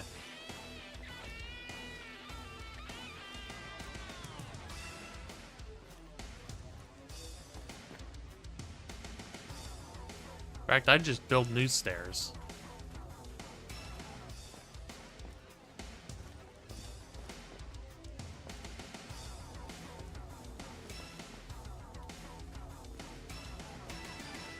More trash.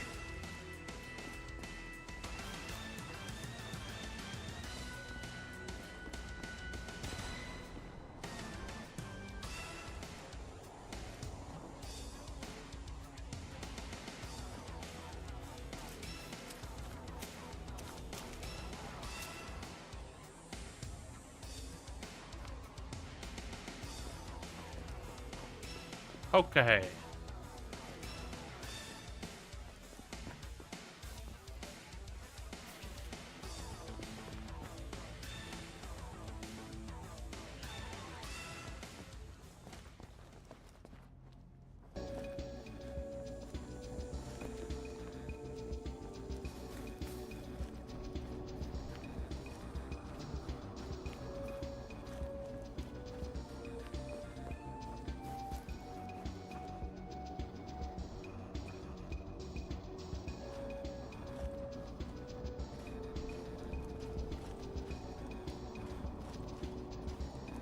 Okay. Just stress testing. We just stressing the test. Testing the stress.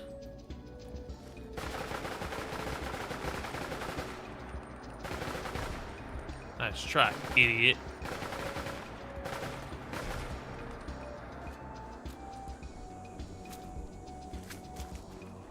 Brah.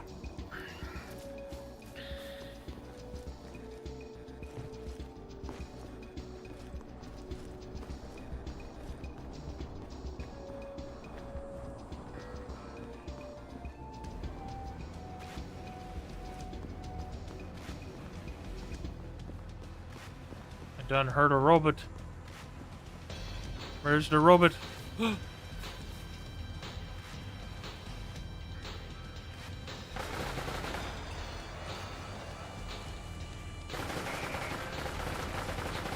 Why are you dodging? See, that's what happens when you dodge.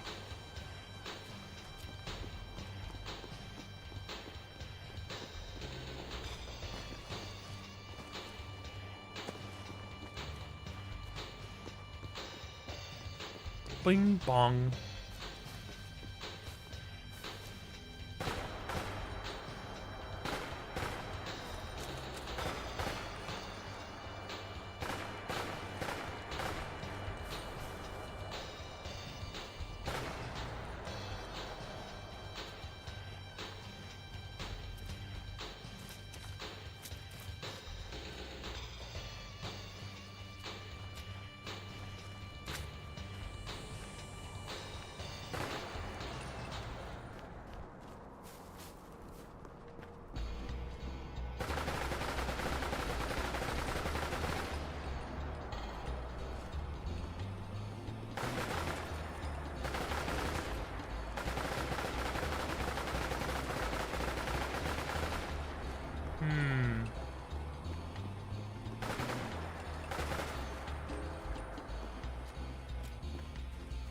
Okay.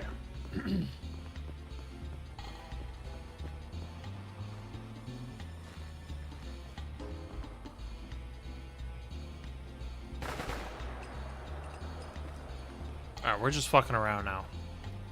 We're just fucking around. Is this a modded settlement? It is, it is. You burnt the top of your mouth eating pizza. That happens a lot. We're just too quick. We want to eat the pizza, but we don't let it cool down.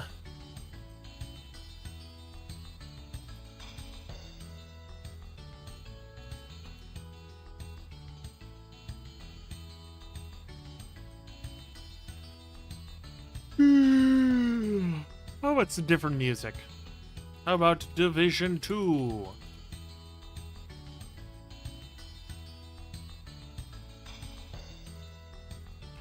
See if I can find it. The algorithm hates giving it to me. I want the full soundtrack. Not the soundtrack playlist. I want the full soundtrack. And the algorithm doesn't want to give it to me. Thanks, Google. Guess I'll deal with the... Guess I'll go with the playlist.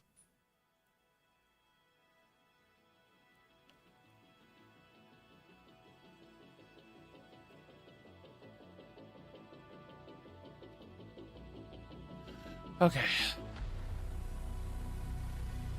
Yeah, we basically have a bunch of settlement mods that mostly have yet to be installed. But we're adding them one by one, testing, and that's the proper way to do it. One by one. testing. One by one. Gotta wait for my folder to organize here, because there's a lot of files in here, so it takes a while. There we go. So we just did Hubologist Camp. Now we have Vault 81 Trading Camp Settlement. Oh yes. Immersive Unlock. Requires you to complete the Hole in the Wall quest by saving Austin to earn the Vault's trust and allow you to use the settlement. Early Unlock. Allows you to unlock the settlement much earlier. Just gain entry to the vault through the initial quest, and the settlement will unlock. Instant Unlock. Just walked right up to it. Least immersive in my opinion. Reduced Grass. Okay. I think we will go with the immersive unlock and basically go there just to make sure it's working.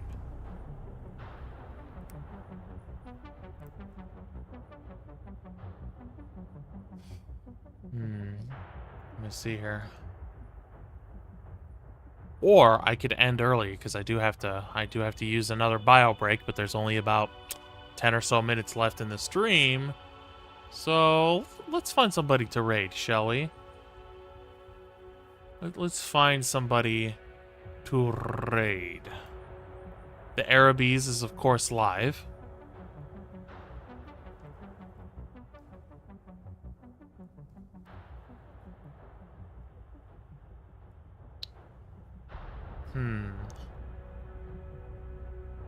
Okay, let's go raid Arabes.